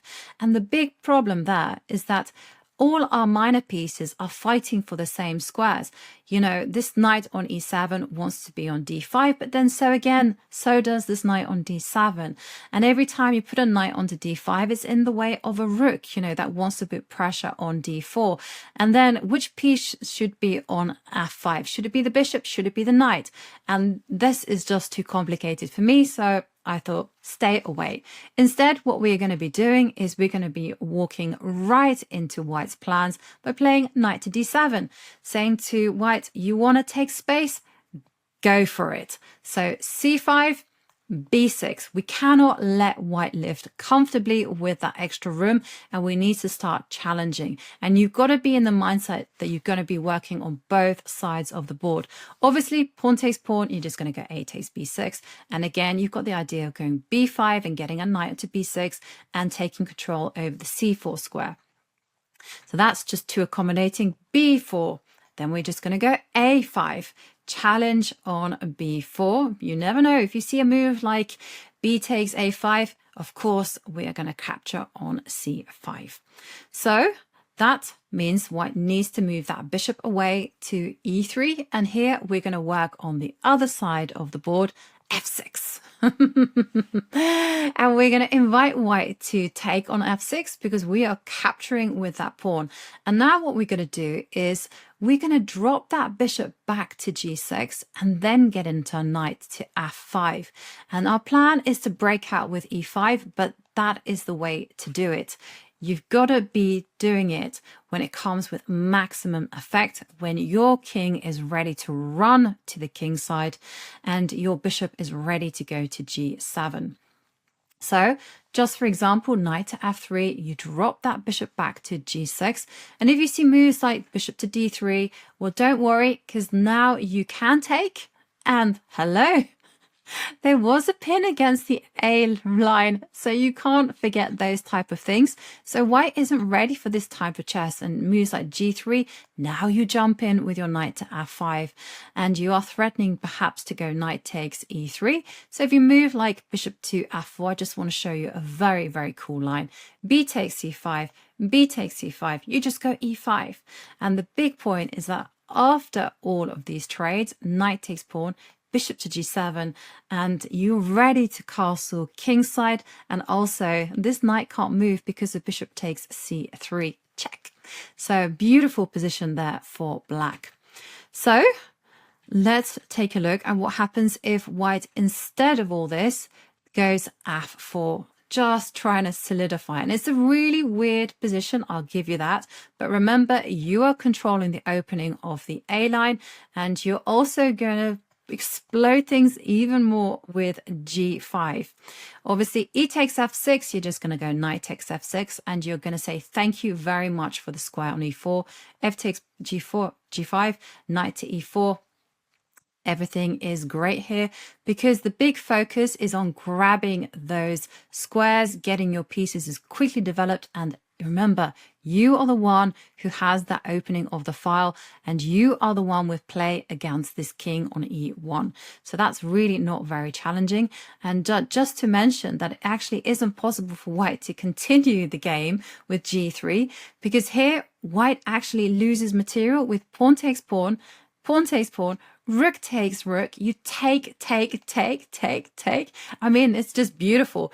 You take on here, b takes c5, f takes c5, f takes e5, and now here it comes. You take one more time on e5, because the point is after pawn takes knight, you've got d4.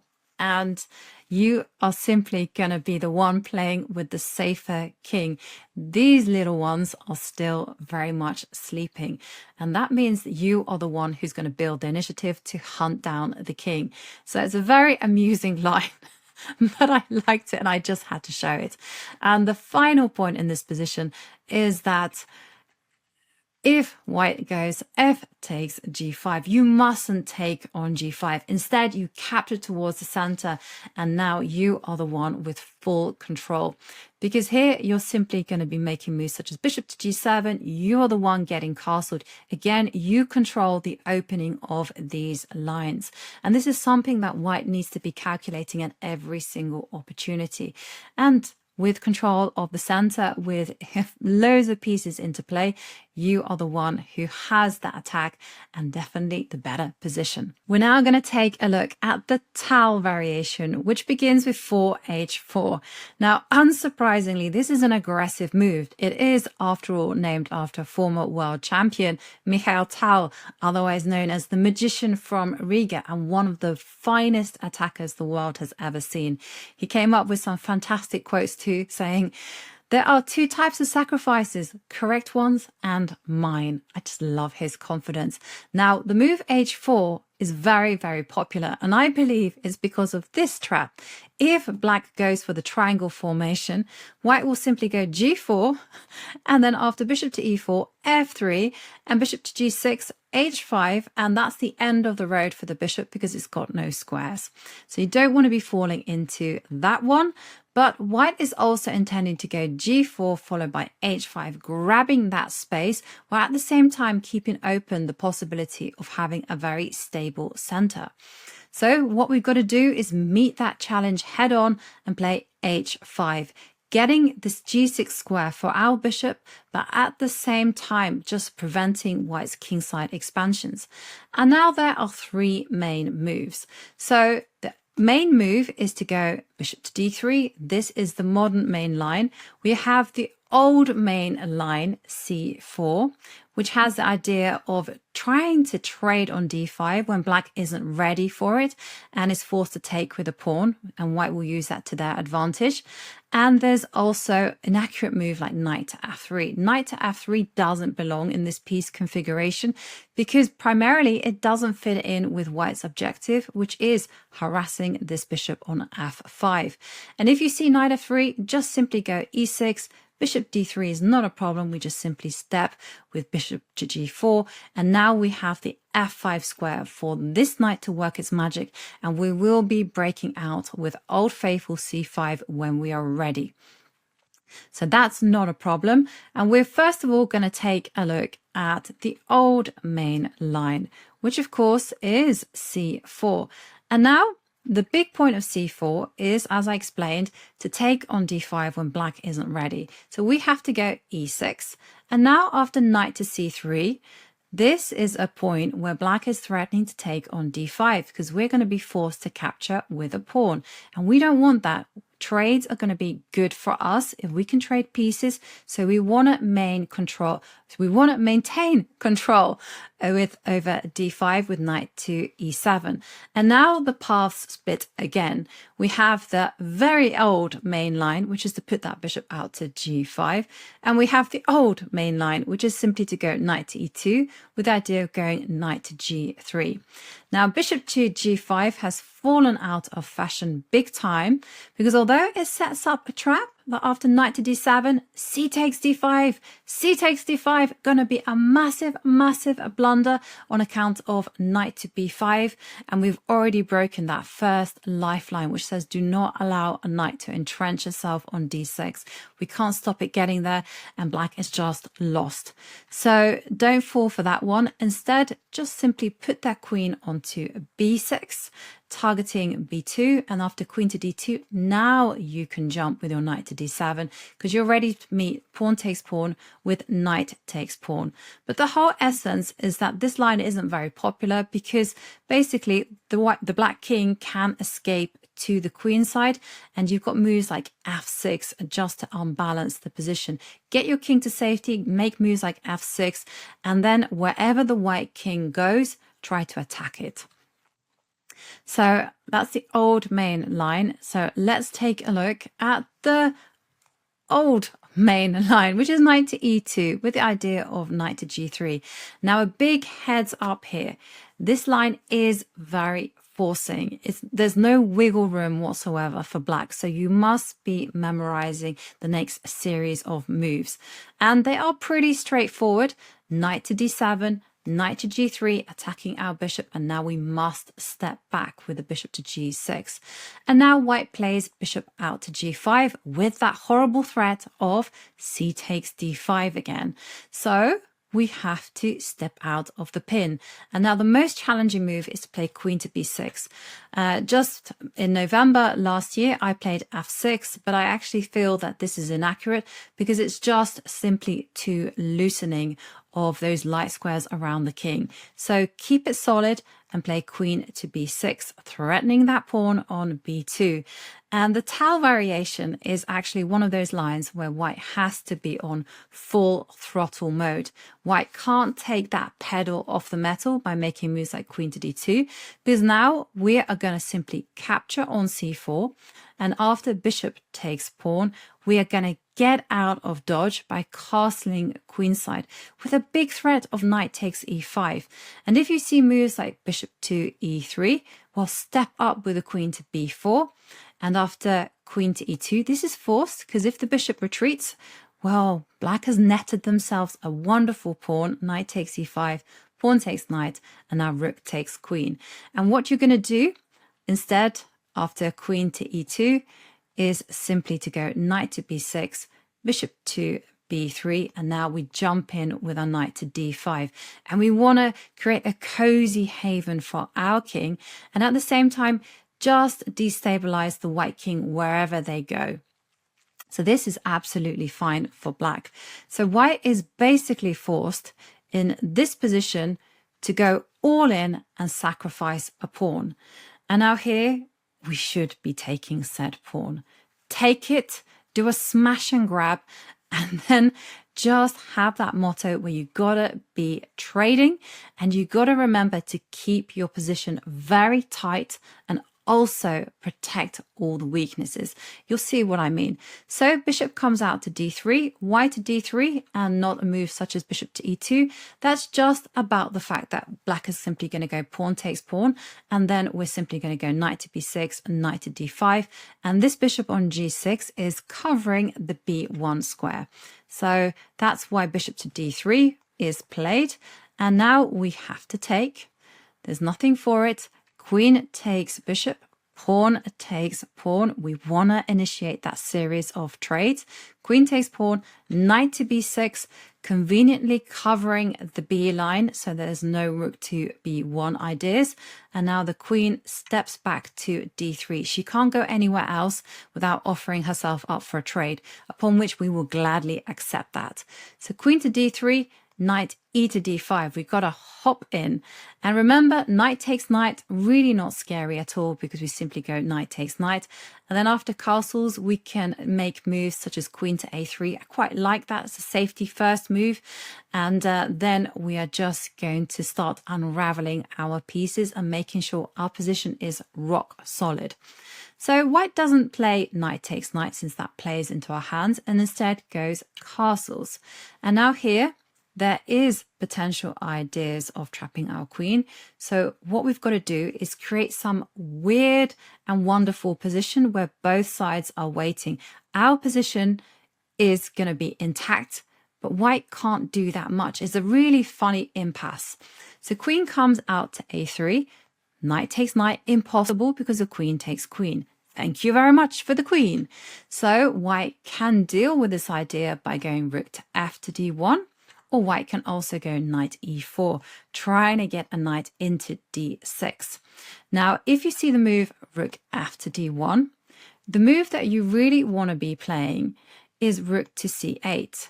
And that's primarily because if white plays knight takes d5, so if you were to go bishop out to b4, knight takes d5 is a big problem. And then you try to go queen takes queen and knight c7. Oh, this is annoying. And after king to d7, rook takes d3. And if we take that knight, well, the rook will now swing over to f3 and be very annoying towards this pawn. Remember, rook h, f8, a3, and this bishop is out of squares. So this is the kind of things that you need to be anticipating in this type of position, that you want to be going bishop to b4. That's your ideal move. But unfortunately, knight takes knight followed by knight c7 is a problem. So we want to hold firm, cover this square, and then after knight to ge4, we want to be coming out with the bishop. And now if you see moves such as queen to f3, we want to be covering on this square. So we want to make moves like rook to c7. We want to wait because there is a funny thing happening. Because if this queen moves off the third row, well, this knight will hang on c3. And if this rook moves away, say to here, then this bishop will just take that knight. And after knight takes bishop, sorry, knight takes knight, and we've actually gotten rid of a lot of attackers, so we can take that pawn, and now we're just simply going to hold that position tightly, come in with the queen to d5, keep holding, and at the right time we're going to do a run with our king to c8. And the same can be said for the position after, instead of rook f to d1, knight ge4. What we're going to be doing is coming out with the bishop to b4. Remember, we want to create that situation where no side wants to move. And if the queen comes out to f3, now we can make these moves like rook to f8, just covering f7. Now, why am I suggesting these mysterious rook moves? And that's primarily, again, because we want to go knight takes knight. But we can't go knight takes knight because after rook takes knight, bishop takes rook, knight d6. Oh, and suddenly we see that this pawn on f7 is loose and we're just simply going to get checkmated. So we don't want to be going into that. So what we have to do is make that mysterious rook move, rook to f8. And remember, queen takes pawn isn't possible because knight takes c3. And remember, knight takes knight isn't possible because we can go queen takes queen. And now after knight to c7, you just simply step up with your king, and there is no funny rook c3, rook takes queen business, and we're just simply a pawn up. We survived. Everything is good. And it's just such a funny type of position where both sides are going to be waiting. And if white makes moves like rook to d1, we're simply capturing on c3, knight takes c3, and then coming in again. And we're going to be making as many trades as possible in the objective of steering it into an endgame. But just remember those mysterious rook moves that you have to be making. We're now going to take a look at the modern main line, which is when white plays bishop to d3, offering up a trade. And we say, fifth lifeline, Yes, please. Let's accept that. And after queen takes bishop e6, setting up that very solid triangle formation. Now, what is the point behind white's play? Well, it's to do with the inclusion of h5, h4. White is arguing that g5 is a fantastic outpost, either for the bishop or potentially for a knight to arrive there. And secondly, the inclusion of h5 means that castling kingside is going to carry great risk for us. We, in turn, are going to argue that the trade of bishops has helped us because we are now going to get a knight very quickly into f5. Secondly, h5 covers g4, which means that the knight is very secure on f5. And thirdly, we are going to be very, very quick with Old Faithful and putting on the pressure against d4. So it's almost like a battle between the short-term and our long-term prospects. Now here, white has two options. Bishop can come out to g5, attacking our queen. That's always a possibility to calculate. And the knight can come to f3, knights before bishops. Now, what should we do? We should challenge with c5 immediately. It is, after all, a soft spot. Moves like c3, we don't concern us because we can just simply go knight to e7, and there you can see the arrows saying that we're going to put a knight to f5. We're also going to put that knight to c6, and then the queen will come out to b6, and we're going to be targeting that soft spot that is d4. So, after c5, white can, of course, play bishop to g5, but we are first going to investigate pawn takes pawn, because if my eyes don't deceive me, it is possible for white to grab the b7 pawn, because after bishop takes c5, queen can come out to b5. Now you have to block that check with the knight in order to protect your bishop. And now white gets greedy. Queen takes pawn and says, I'm a pawn to the good. Game is over. But no, it's not quite like that, because there have been some consequences. Consequence number one is that that pawn on e5 is now very weak. Consequence number two is that the b line is opened, so we can gain time with rook to b8, queen to a6, and we have, by virtue of that attack, tied down this bishop on c1 to the defense of b2. And this gives us time to go knight to e7 with the idea of going knight to f5. And it's mega easy for white to go wrong already, because if white goes castles with the aim of protecting this e5 point, which is, as we know, a target, then black is simply going to be playing rook to b6, driving that queen away.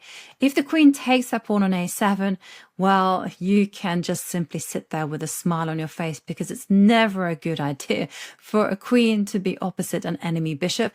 And now black can play rook takes b2. That bishop on c5 is protected, and we're going to be taking on c2 if allowed, and then jumping in with a rook along the fourth row, targeting that pawn on h4.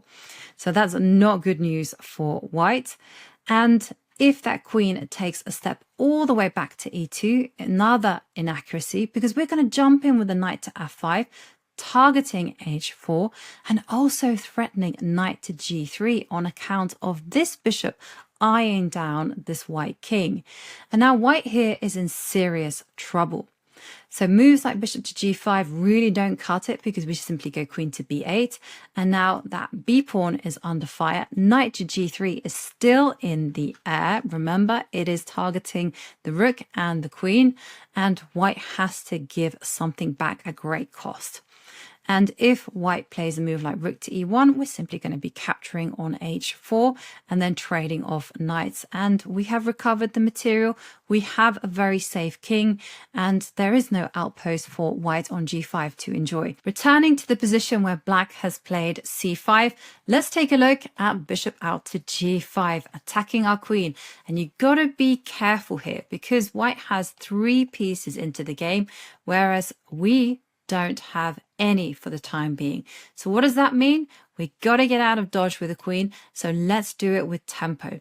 Now this queen on b6 isn't actually threatening on b2. It's actually very, very risky to take the pawn. But you can certainly look at that pawn. And if white goes b3, now white has basically weakened their dark squares, and you should be very, very happy with that. Because after pawn takes pawn, there is now a vulnerability on e5. So knight takes d4, bishop out to c5, attack, and not only attacking the knight, but also attacking this pawn on f2, so that one can't move. c3, we're simply going to be going knight c6, knight takes knight, boom, take that pawn, and then of course you are going to simply take that knight on c6, and black is absolutely fine. So instead of c3, if white makes the move bishop to e3, what we want to do is we want to be preparing for this maneuver, and after castles, knight bc6, and all white can do is just initiate a series of exchanges, but you guessed it, white is leaving themselves with very weak pawns, whereas we have a very, very easy game. So that is not good news for white. But what happens if white goes knight to d2? And now you must heed my warning. Do not be tempted to take on b2, because if you do that, take a look at what happens. Castles. The rook is threatening to come to b1. This queen is threatening to come to b5. And if you make moves such as c4, well, boom, knight takes c4. Do you remember that queen? She's feisty. She can come into c8 and threaten checkmate. And we are going to be in such big trouble here. So don't go in for this whatsoever. But instead, be very clever with your move order, because you can first of all play c4. You can lock down the position like that. And after queen to c3, now the bishop comes out to b4 with the big idea of capturing that knight. And then if queen takes bishop, we are simply going to be going queen takes pawn. And now after castles, it's very important to note that you're going to step away from the b line.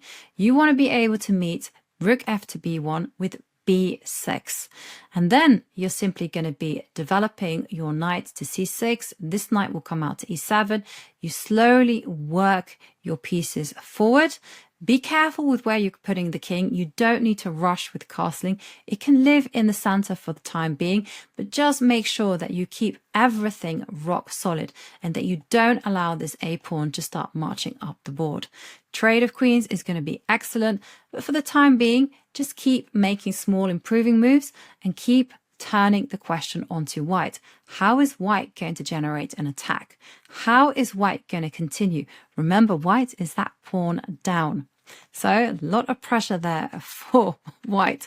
So let's go back and take a look at another approach after queen to b6, which is simply to accelerate the play. After all, white has a lot of pieces in the game, whereas we don't have that many. Well, this is very dangerous and very testing, but luckily for us, we have a very good way of neutralizing this. It's simply to take on c4. And after queen takes c4, yes, you can play moves like knight to c6, but you can also just head into the endgame by playing queen to b4 check, knight to d2, queen takes queen, knight takes queen, and now you put the pressure on d4. You force white to take on c5, and now you take yourself. And after moves like rook to c1, you are going to be ignoring the threat to your bishop. There is no threat, but it's very important for you to go knight to e7. And you're getting ready to either put the knight onto d5 or to f5. And you've got to remember, knight to d6, not such a big deal, because you can just take that knight, and after pawn takes bishop, you are going to be jumping in with your knight to d5. You've got ideas of going f6, and then you want to step up with your king and corral that pawn on d6. And all the time you have that very stable pawn structure, and just note that your knight on c6 is dominating this knight on f3. Very, very important feature. And if that knight doesn't jump into d6 and you see a move like king to e2, well, then you do need to block up the d line, because this rook was threatening to come to d1, and we don't want to be allowing their knight to d6. So here, what do? We just simply make the move after rook to d1. We simply secure that bishop on c5, and then we just simply get ready to castle, and then it's going to be a question of just centralizing the rooks and trading off pawns. Remember, e5 is a potential weakness, and we always have this idea of going f6 and trying to grab space with our pawns. We're now going to focus on the most critical move, developing the bishop to g5, attacking our queen.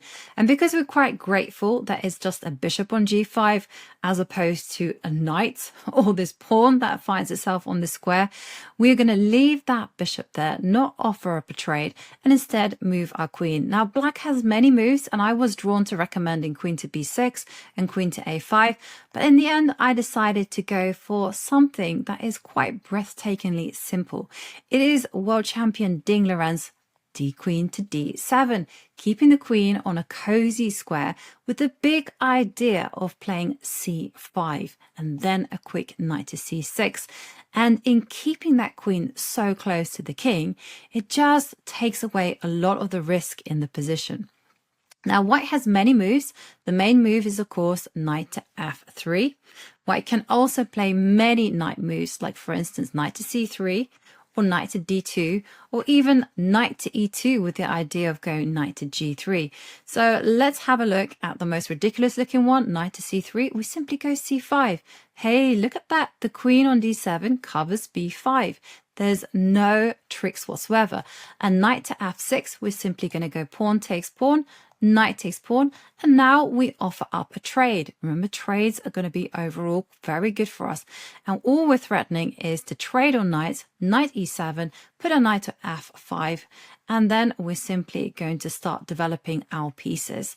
And this knight is on c3 is stuck in front of its own pawns. And other funny moves like knight to d2, we can simply go c5. After c3, we can just get on with the idea of going knight to c6. And if you see a move like knight to e7, you can simply go knight ge7 is the move I wanted. And now after knight to g3, we've got a very nice idea. Pawn takes pawn, pawn takes pawn, and knight to b4. And you can thank our lucky stars that that queen is there on d7, covering her king. Because after queen to b3, queen to b5, and suddenly this white king has massive problems because knight to d3 is being threatened. Beautiful idea. And there's another extra point to having that queen on d7, and that is if white plays c4, then we're simply going to go pawn takes pawn, queen takes pawn, and now force the queen trade because the queen is now hitting at g2. So queen takes queen, we just have to take with the c pawn, and now we just go in for the long-term plan of attacking this d4 pawn. It's on a dark square, so we have so many nice moves. We can get a knight to f4, we can get a knight to c6, we can also reroute the bishop all the way to b6 to add extra fire onto that point. And yeah, black is doing very well here. So let's go back to the position after Ding's queen to d7 and take a look at the most logical, the most natural move, knight to f3. And now here I'm going to present you with a choice. You can keep the position closed and go knight to e7 with the idea of going knight to f5, and then if white hasn't done anything, breaking out with Old Faithful, but in a rather calm and steady fashion. Or you can follow in Ding's footsteps and go for direct play, go for the dynamic Old Faithful break immediately, where the position will be open and play will be accelerated. The choice is yours, but let's take a look at the very closed way of playing. Knight to e7, keeping our pawn formation intact. I did the wrong square there. And here white also has a stylistic choice. White can go for c4, direct action, or white can go castles, just continuing with the developmental game. Now let's take a look at what happens if white goes c4, challenging in the center immediately. Now white is completely unconcerned with conceding the d5 square to us because white's argument is, yes, we're giving a square, but in the grand scheme of things, this knight can go to e4, it can park itself, if it's allowed, to d6, it will move to c5, and once the king is castled, the rooks will move to the center, and white will have a very natural game. Well, we argue, yes, we don't have that much squares, but we do have fantastic places for our knights to jump to. This knight on e7 will go to f5. We'll be targeting this backward d4 pawn.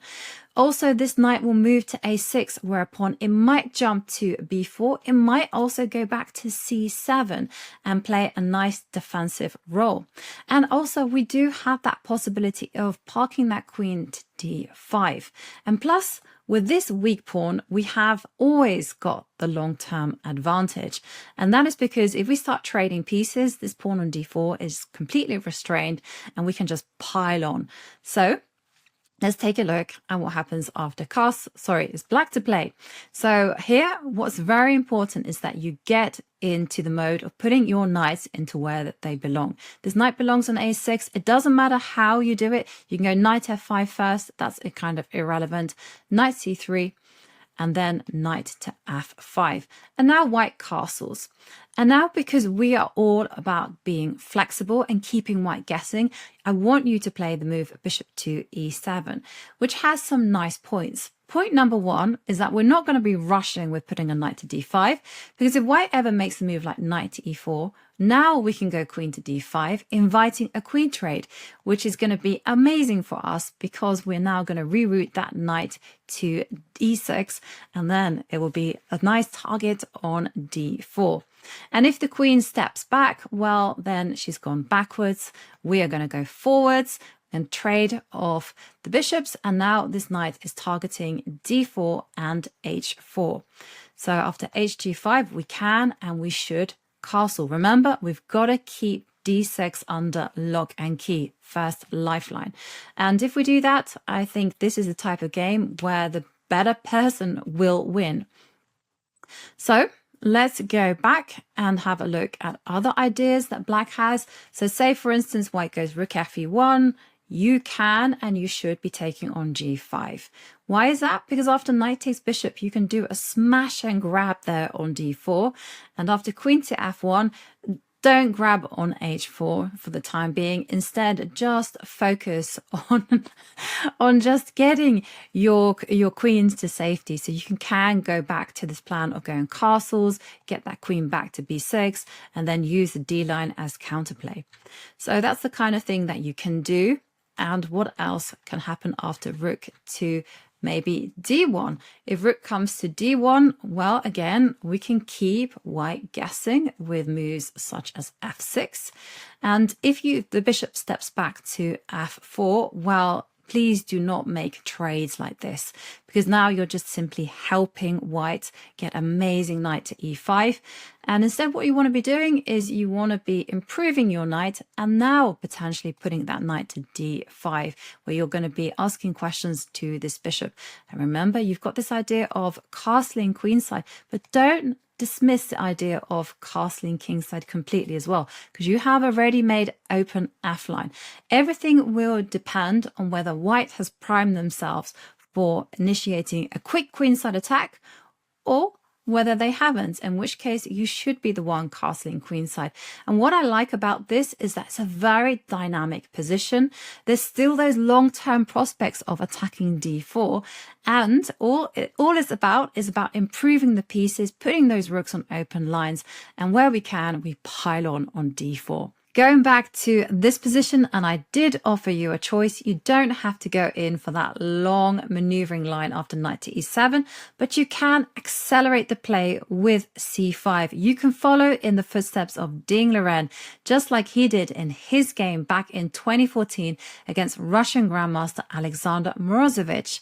And there, Morozovich, he's known to be a creative principal player, played pawn takes pawn. That is the correct move. But chances are, if your opponent isn't much of a risk taker, they might be playing c3, in which case you should simply pat yourself on the back, because literally you've gotten away with it.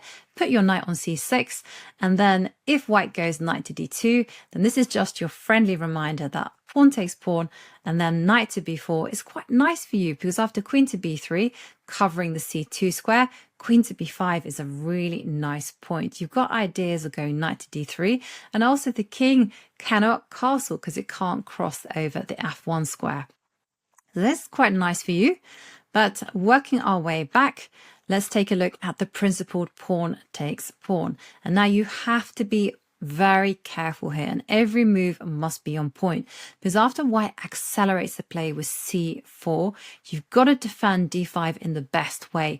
Knight to e7 unfortunately doesn't cut it, because although it looks like it's defending d5, bishop takes knight removes the defense, and now after pawn takes pawn, the queens might get traded off, but this pawn on d5 is frightfully weak. It's not even easy to see how it will survive after knight to c3, and it simply feels like black is playing for two results. So you don't want to be playing that, but you can use dynamics to maintain that pawn on d5, and that's by playing knight to c6 with a lovely point that after pawn takes pawn, knight comes out to b4, attacking the queen and also attacking the pawn on d5. Queen to c3, well, that's not really going to make much of an impact after rook to c8. And the big point for black is that we are threatening bishop takes pawn. And if you ever see a move like pawn takes pawn, well, simply be very happy, because that queen is going to move over to a6 to stop this king from castling. This is looking fantastic for black, and you are well on your way to doing a miniature. So obviously, c takes d5 isn't the best move, but castles makes a lot of sense, renewing that threat of c takes d5. So now you've got to go knight to e7, giving some much needed protection over that square, and now knight to c3. And here you have to be very, very accurate, because if you eliminate the tension too quickly with moves like pawn takes pawn, well, simply white will go queen takes c4, and if you step back with the bishop, this rook will come to d1, and you've got ideas of going knight to b5, harassing the queen. So queen c8, you've got ideas of knight to e4, knight to b5. The knight will entrench itself on d6, and this is so unpleasant for black. You don't want to be playing this. Instead, you've got to use that momentum to keep on improving your pieces, and you do that by going knight to b4. The queen steps back to e2, and now you can take on c4, but only because you have rook to c8. So you're coming up with your own tricks. That is, if white now goes rook f2 d1. Whoa, bishop takes f2. We've seen this trick before, and it's a goodie. King takes bishop, rook takes queen, and you're going to be winning material after king takes rook. Here you completely won. So going back to this position after rook to c8, white simply goes queen to b3, and now we go castles. We get our king to safety. And there's some big points to this type of position. It's an open position, so you definitely need to respond to white on a move-by-move basis. So for instance, if the rook comes to d1 to attack your queen, you got to know that the queen belongs on c6, a lovely protected square. And if knight to d4 comes to attack that queen, we've got to tuck it away to a6. But the main thing here is that after knight to e4, attacking this knight bishop on c5, destabilizing the protection of e7, the real point is that this queen can now swing over to g3. And it's this knight on b4 that needs to be centralized, so that after queen to g3, knight can come to g6 and hold the position tight. You're going to be thinking of simply just playing on the open lines and keeping the king side solid. And on that subject, if this rook comes to c1 with the idea of going knight to a4, remember this knight, it is called a tactical weakness. One piece attacks, one piece defends. So what you need to do is you need to move it to f5, where it cements the king side, guards d6, and you're just able to meet knight to a4 with b6. Everything is under control. All is going to be well, and all you're going to be doing is after knight takes bishop, pawn takes knight, you drop the queen back to b7, and then you just focus on doubling up on the c line and activating your knight on b4 when given the chance. But the point is, it's not so much about pawn breaks, it's all to do with pieces, it's all to do with thinking about what your opponent is threatening and reacting accordingly. We're now going to take a look at one of the most popular pawn pushes for white, f4. Now, you can rest assured that this is actually the least promising, but I have to confess, I love this move. I love this move for black. I really enjoy the fact that this bishop can get to e4 unchallenged. Usually it can't. I also find it quite funny that this pawn on f4 gets in the way of this bishop, and also these dark square vulnerabilities that white will always have to look out for. So the plan is pretty simple. All we need to do is establish that triangle formation, secure f5, and after knight to f3, play it just like you would a French. c5, challenge d4, the third lifeline. c3, knight c6, bishop to e3. White is doing all the good things, but we just simply come out with the queen to b6. And now that queen most certainly is going to graze on b2. So if white plays a move like b3, well, that's pretty sad. It's pretty sad because in the long run, you're just weakening the dark squares. But also, all we need to do is develop that knight out to h6. Remember that fourth lifeline where you have to get your minor pieces working together, because knight to e7 is going to disrupt the coordination and protection we have over c5. And suddenly I'm not the one laughing, white is. So yeah, let's not fall for that kind of thing and instead put our knight onto h6. And we have the idea of either going bishop out to g4 or bishop to e4 and putting that knight out to f5. And the target is d4. So instead of b3, queen to d2. But if you scratch deeper under the surface, you'll actually see that yes, the queen holds everything together, but she's in the way of the knight. And if white can't get the knight and the rook into the game, then that means that they are struggling big time. And so I really like black's next move, h5. And it's not the only good move, by the way, but it's just my personal preference because it's like a greed kind of move. We're going to be looking at controlling those extra squares, and of course with the ultimate goal of going knight to h6 and getting that knight to f5. So here you mustn't be afraid of moves like pawn takes pawn, because after bishop takes pawn, the best white can do is start backpedaling furiously, offering a trade of queens. And here you can just go for that trade and then disrupt the center immediately. Pawn takes pawn is going to be knight takes f6, and we have that beautiful e4 square for our pieces. Now, normally, this even wouldn't be a great trade, but here we get everything because of that f4 pawn move. So that's what white probably should be doing, actually, because if white tries instead not playing dc5 but instead going for bishop to e2, then we are simply going to go knight to h6. Remember, the plan is to remove the protectors of d4 and then jump in with the knight to f5. Castles, bishop to e4. I told you, I love getting my bishop to that square, and there's no knight to d2 to fight this. Knight to g5, okay, that knight is out there on limb. We just step back with the bishop, and if the knight steps back to f3, we're obviously not going to be repeating moves, but we can now go knight to g4, and all of white's problems are to do with that pawn move on move 4, because if that f4 pawn was sitting there on f2, then we wouldn't even be threatening knight takes bishop, because white would simply go f takes e6. But as it stands, we are certainly threatening knight takes bishop. And once again, white has to play very, very accurately to survive. Because after pawn takes pawn, we're simply going bishop takes c5. And this is a great position for black. And the best that I could see is that after the bishop goes back to g6, king to h1, to get a hiding place for the bishop on g1. But I really like this idea of knight to f5 anyhow, bishop to g1 and h4, with this idea that we're potentially threatening some knight to g3 checks. And moves that you'll be looking at is going rook to c8. You maybe want to be trading at the right time. You can obviously go bishop to e7. Just ask questions of this knight. And remember that tactical idea of going knight to g3. This is just a fantastic position for black. We're now going to take a look at one of the most popular lines at the lower levels, which is to play bishop to d3. White reasons that this bishop on f5 is very active, so why not make the trade?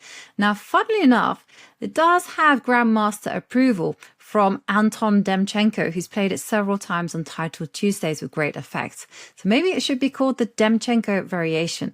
But anyway, after queen takes d3, we always oblige the trade, by the way. We say with pleasure, we'll carry those bishops off the board together.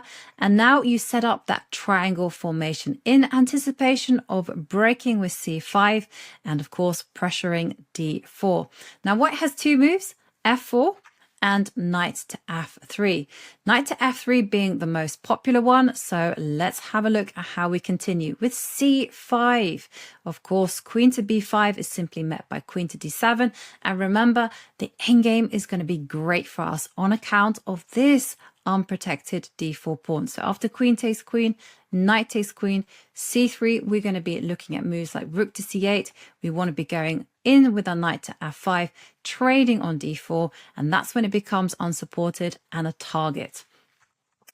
So trading queens are going to be beneficial for black. So white instead plays c3, maintaining the integrity of the pawn structure. But here we have to be a little bit careful, and we have to remember that fourth lifeline, which tells us that all our minor pieces need to respect each other. And the problem with making the move knight to e7, which is where it wants to go to get to f5, is that after knight to e7, pawn takes pawn, and we might not be winning that pawn back. So in order to avoid the complications there, we will simply go knight to d7. Remember, simple is going to be good for us. And we're going to wait for white to come up with a move. So after castles, we now go knight to e7.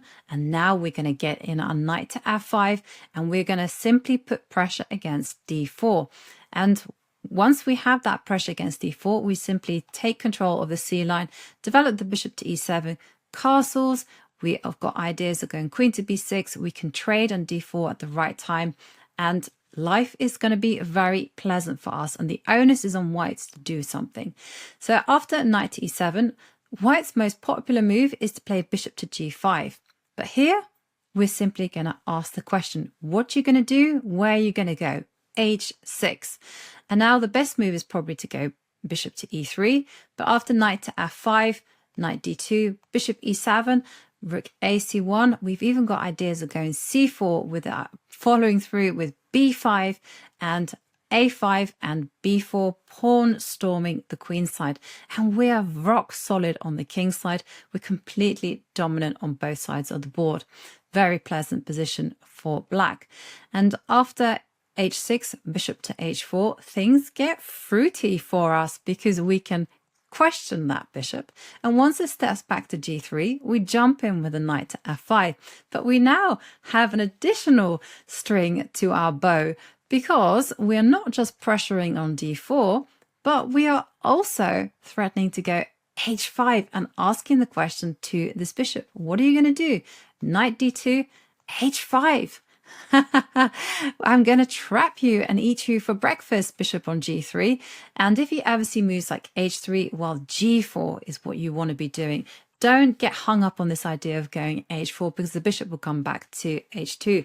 No, no, no. What you want to be doing is opening up that line because you're now switching to the idea of hunting this king. And after hg, hg, the knight moves over to h2. We're now going to go over to queen to g5 with the idea of queen to h5 and just targeting this knight on h2. Very, very dangerous position for black. We have complete domination. We don't even need to go with our king to the queen side, although we can if we want, but instead we're simply going to be just building up that pressure and asking white, how are you going to defend your king? This is a lot of psychological pressure for white to handle. So going back to this position, the bishops are off and we have that triangle formation and we're getting ready to play c5, deploying Old Faithful so that it challenges on d4.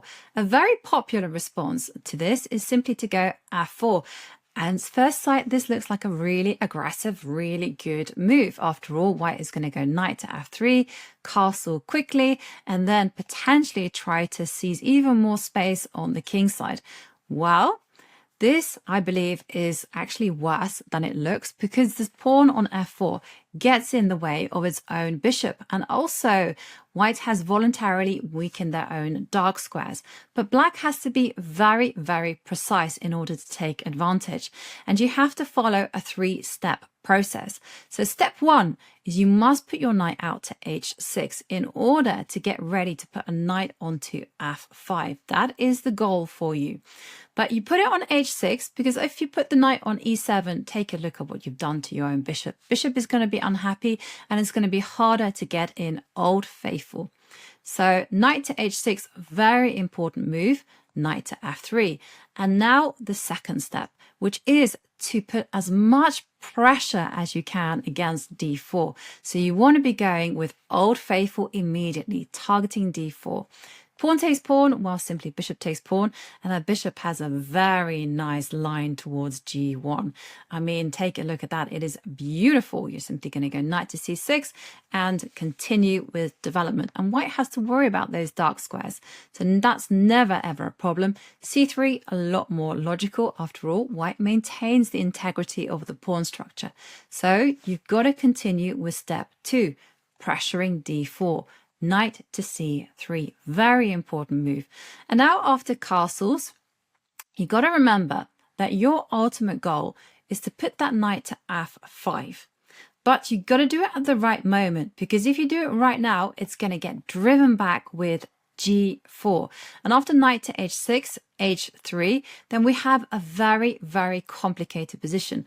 Black, is true, has the ability to open up the c line, but white has the ability to also crash through on the king side, and we get a very, very complicated position. And you don't want any of this. Instead, you want to go for simplicity. So this means you need to bend the opening rules a little bit and quickly develop the queen to b6. Bishop to e7 looks really natural, but it doesn't actually help in achieving the goal of getting that knight to f5 with tempo. So queen to b6, putting pressure on d4, and also eyeing up the b2 pawn, because you never know what your opponent might do. They might panic and make a move like b3. b3 in the long run just weakens the dark squares, and if you can anticipate a future 20 moves ahead where you've managed to get your bishop out to a3, then you are doing very well, because the bishop on a3 will control the back square of the open c line, and you're going to be able to infiltrate with your rooks. It is the advanced Caro Kann player's nightmare if you get your rook to c2. So here, it's very important again to remember the 3 steps. You want to get your knight to f5. You don't want it kicked away. So this means that when the knight arrives to f5, it has to be attacking the d4 pawn. So you must take on d4. C takes d4, and you got it. Knight comes to f5 with tempo. Bishop comes out to b2. I mean, bishop b2 makes sense, because otherwise black is going to get control over a3. But this bishop, on the other hand, is such a bad piece. It's just looking at its own pawn, and that's not good news. But the next pressing issue is that we spent a lot of time and energy playing in the most precise way to get that knight to f5. So you've got to maintain it. So you've got to go h5 to prevent white from going g4. And as the arrows you quickly glance there were demonstrating, the plan is this. So you want to fight for control over the c line, and you also want to be developing your bishop out to e7. So where it looks at this direction also looks in the other direction. And when it comes to the king, there's a choice. You can simply castle, or you can, even at the right time, castle by hand, which means putting that king to f8, putting the pawn to g6, and then king to f7. But ultimately, the big goal is simply to double up on the c line and fight as much as you can for penetrating and controlling that open line. All the while, this knight on f5 is going to be the dream piece for you. It's the eternal thorn in white's side, and it's the perfect strategy for us. We have that small advantage based on that knight. So b3, something we're always going to be very happy to see, but white can go knight to d2. And now you have to remember those 3 steps. We want to get that knight to f5. We don't want it chased away, so we need to go c takes d4. And if c takes d4, we want to be going knight to f5. Now we have that threat of knight takes pawn. So knight to b3 forced. And now we want to secure that knight. Make sure that that knight is not just excellent, it's the dream piece. And after bishop to d2, we have so much pressure against d4 that we can make the move a5 with the threat of destabilizing the b3 defender of d4. And a4 is going to be a serious concession. We now have access to an outpost for our pieces. You can indeed put your bishop on b4. And remember, the ultimate fight is about who controls the c line. And that's something that white can't do with a free hand, because they've always got to be worried about this d pawn that is the eternal target. So c takes d4, nothing to worry about for us. In fact, we can take a big smile, but it's possible for white to go knight takes d4. And obviously we want to get our knight into the game. It's on the edge at the minute. So we go knight to f5. And you remember that song by David Bowie and Queen, Under Pressure. Pressure, pressure, pressure on that knight to d4. And remember, there is no g4 because now we can just take that knight on d4. But after knight to b3, some general words of advice here. So what you want to be doing is you want to be trading on d4. You want to be trading on d4, but which knight makes that trade? Well, we spent a lot of energy getting that knight to f5. It is the dream piece, so you want to be capturing with the c knight. If you see the moves like c takes d4, well, remember, this piece is amazing. You will want to be going h5, and then we want to potentially be going a5 and a4, destabilizing the defender of the d4 pawn. So that's nothing to worry about. But if white ever goes knight takes knight, what I want you to be aware of in general is that you've got to be thinking ahead to the trades that will be happening. What do we want? What do we not want? And ultimately, we want to swap this bishop for this knight. And we want to leave white with this bad bishop, which if you're going to see a structure of bishop c5, bishop e3, and I'm just going to put it up on the board just to show you, then you can see that this bishop is so bad. It's jammed in by its own pawns. And all we need to do is secure the square, the f5 square for the knight, and then fight for the control over the c line. So yeah, that's the plan. And I also want to give you another general word of advice, is that you don't want to, in this type of positions, be making moves like bishop to e7, because after king to h1, white actually has a threat of knight takes knight. So you've got to be very, very careful. And in general, don't allow white to be the one that trades off our dream piece and inflict this particular pawn structure on our position. Because as you can see, d5 is weak, f5 is weak. And what did we do to our beautiful pawn structure? We ruined it. That's what. So remember, what you got to do is not bishop to e7. That's a little bit imprecise, but you want to be taking with the c knight. And then after c takes d4, remember, we just secure this knight to f5 and we continue with the game and the whole idea of controlling the c line. But if knight takes d4, we want to increase the pressure once more, and we want to get that dream of bad bishop against good knight. So after moves like rook to d1, what you want to be doing is bishop takes d5, and after bishop d4, sorry, c takes d4, and again secure that knight to the beautiful square. And after bishop comes to e3, do not even think about touching that bishop.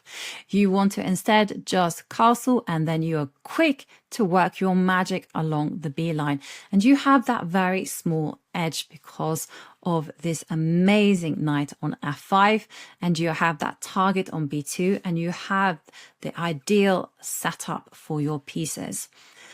And if the bishop comes to c5, that was rook to d1. If the bishop comes to e3, it is tempting actually for you to go knight takes e3 because you do win material. But be very careful because after rook ab1, queen to a3, you have to assess these type of positions. And it's whether you want to lose control in the pursuit of one pawn or whether you want to maintain control. And how can you maintain control after this type of position? Remember, you don't want to be allowing knight takes knight. Well, you can go g6. The idea after knight takes f5, g takes f5, and we have a good pawn structure here. We have also these open lines to target, and this bishop is still ultimately pretty bad piece. So if you ever see a move like bishop to d4, rook to c8, start grabbing those lines and harmonizing your pieces so they start working towards their points. So let's check out the main move. It's the most reliable, it's the most natural, knight to f3. And of course, we're going to go for our tried and tested triangle formation. And our bishop to e2 marks the start of our main line, even though the most common move at the lower levels is actually bishop to d3. But there, we know from those bishop to d3 variations, we're simply going to be trading. Remember, fifth lifeline, trades are good, and then breaking out with Old Faithful. So going back, bishop to e2 is a lot more challenging because it keeps more minor pieces on the board, which is going to be a lot more problematic for us because we are fighting with less space. And herein lies the big secret to the advanced variation for us. And that is if we're able to give these three pieces good squares, then we will be in good shape.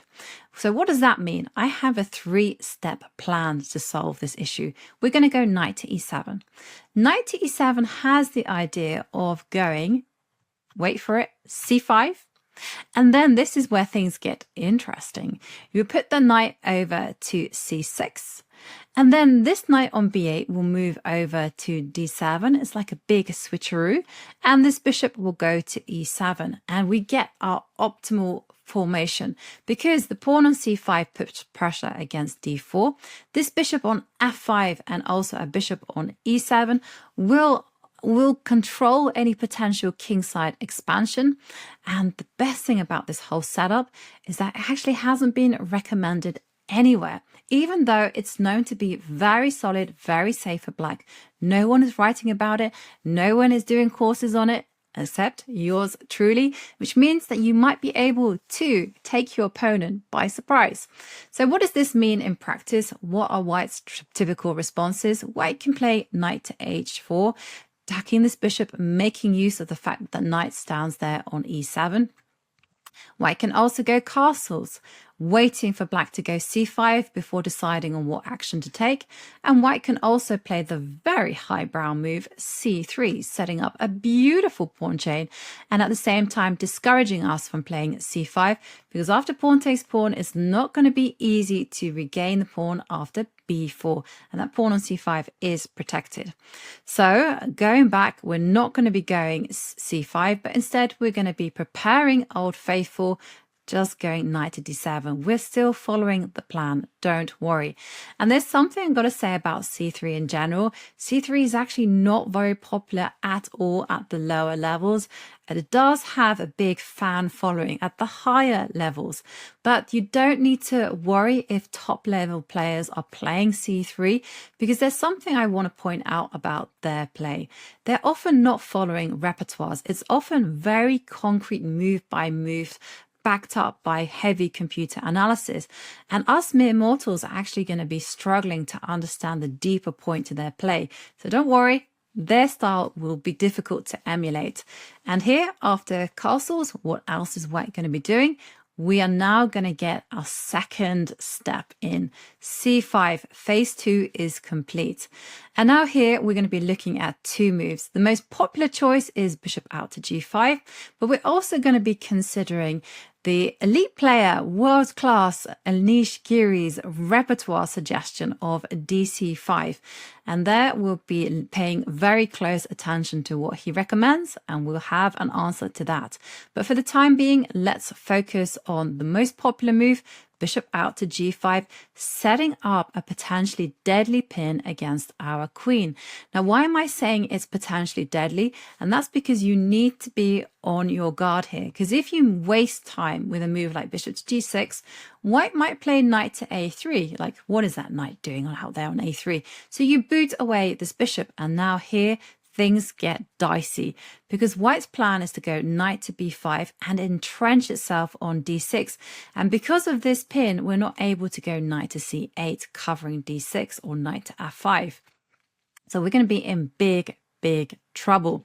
So don't fall for that one. And after pawn takes knight, just want to point out, knight to d6 is checkmate. And oh dear, we disrespected the first lifeline and we got checkmated in 11 moves. So don't fall for that one. And instead, when the bishop comes out to g5, we want to break that pin immediately by playing queen to b6. Queen to b6, and now white has a few responses, the most dangerous one of them being knight to a3, with the big idea of plonking that knight onto b5, as we just seen. So do not get tempted to grab material. Queen takes b2, bad move. Did I mention it was bad? No, it really is, because after knight to b5, once again, that knight is coming into d6. It's also coming into c7 to win that rook on a8. And so you're just going to be in big trouble. King to d8 is virtually forced, but knight to d6. And once again, we've disrespected that first lifeline. We haven't followed the principles. And so therefore, we've been duly punished. So whenever you see a knight come out to a3, just go a6. Take away that golden square from the knight and say, this knight on a3 is now awkward.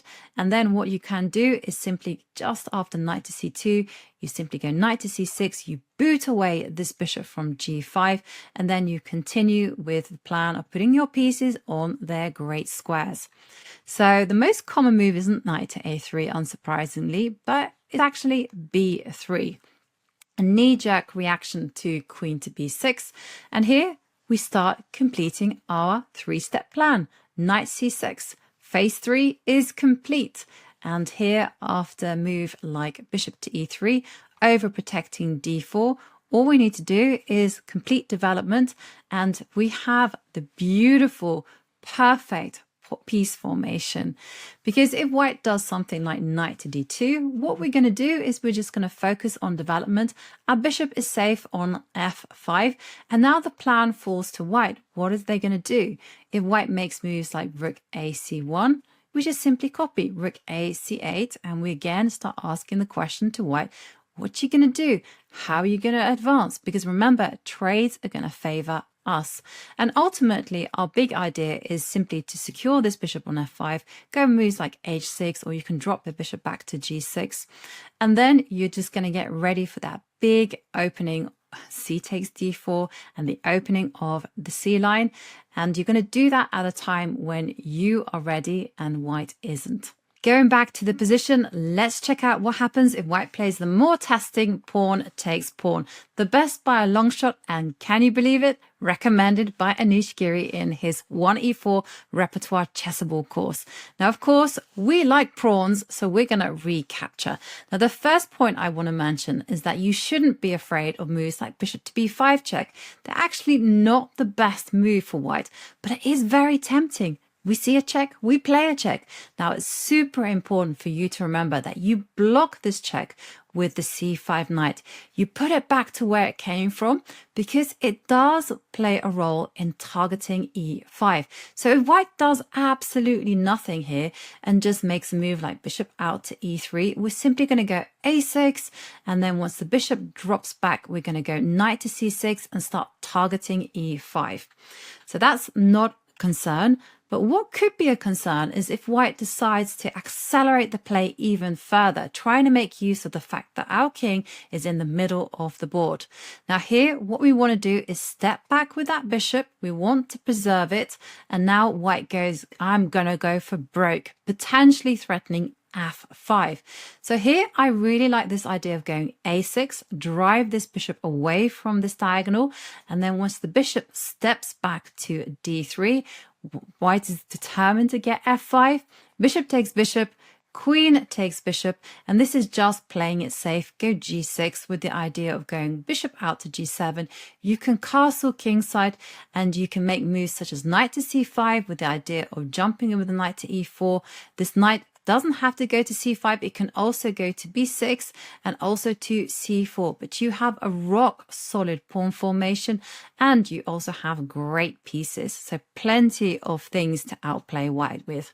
So going back, instead of bishop to b5, let's take a look at Anish Giri's recommendation, which is knight to d4. Asking that question to our bishop, we step back with that bishop. Remember, bishop to b5, going to be met with a knight dropping back to d7. But let's continue in Anish Giri's footsteps with h4, with the sneaky idea of going h5 and trapping our bishop. Oh, we cannot allow such things. So we want to go h6. We don't want to be going h5 because this allows this bishop on c1 to get itself a lovely outpost there on g5. And remember, when a knight stands there on d4, it could be willing and able to strike out to b5 and then knight to d6. And in fact, you have to break the pin immediately. But we don't need to allow that. We can simply go h6, h5, bishop to h7. And here, white just goes bishop to e3 with the threat of potentially going knight to b5 and knight to d6. Remember, first lifeline principles here. We must never allow a knight to get to d6, not without a verbal or written explanation, and we certainly don't allow it if the knight gets to d6 with a check. So here I really like this move a6, which is a kind of precautionary move, but at the same time, it's a waiting move. There are no good discovered attacks with this knight because knight takes e6, knight takes knight. I'm afraid white has blundered a piece. And if white goes the move c4, trying to accelerate the play in the center, we can just take on c4.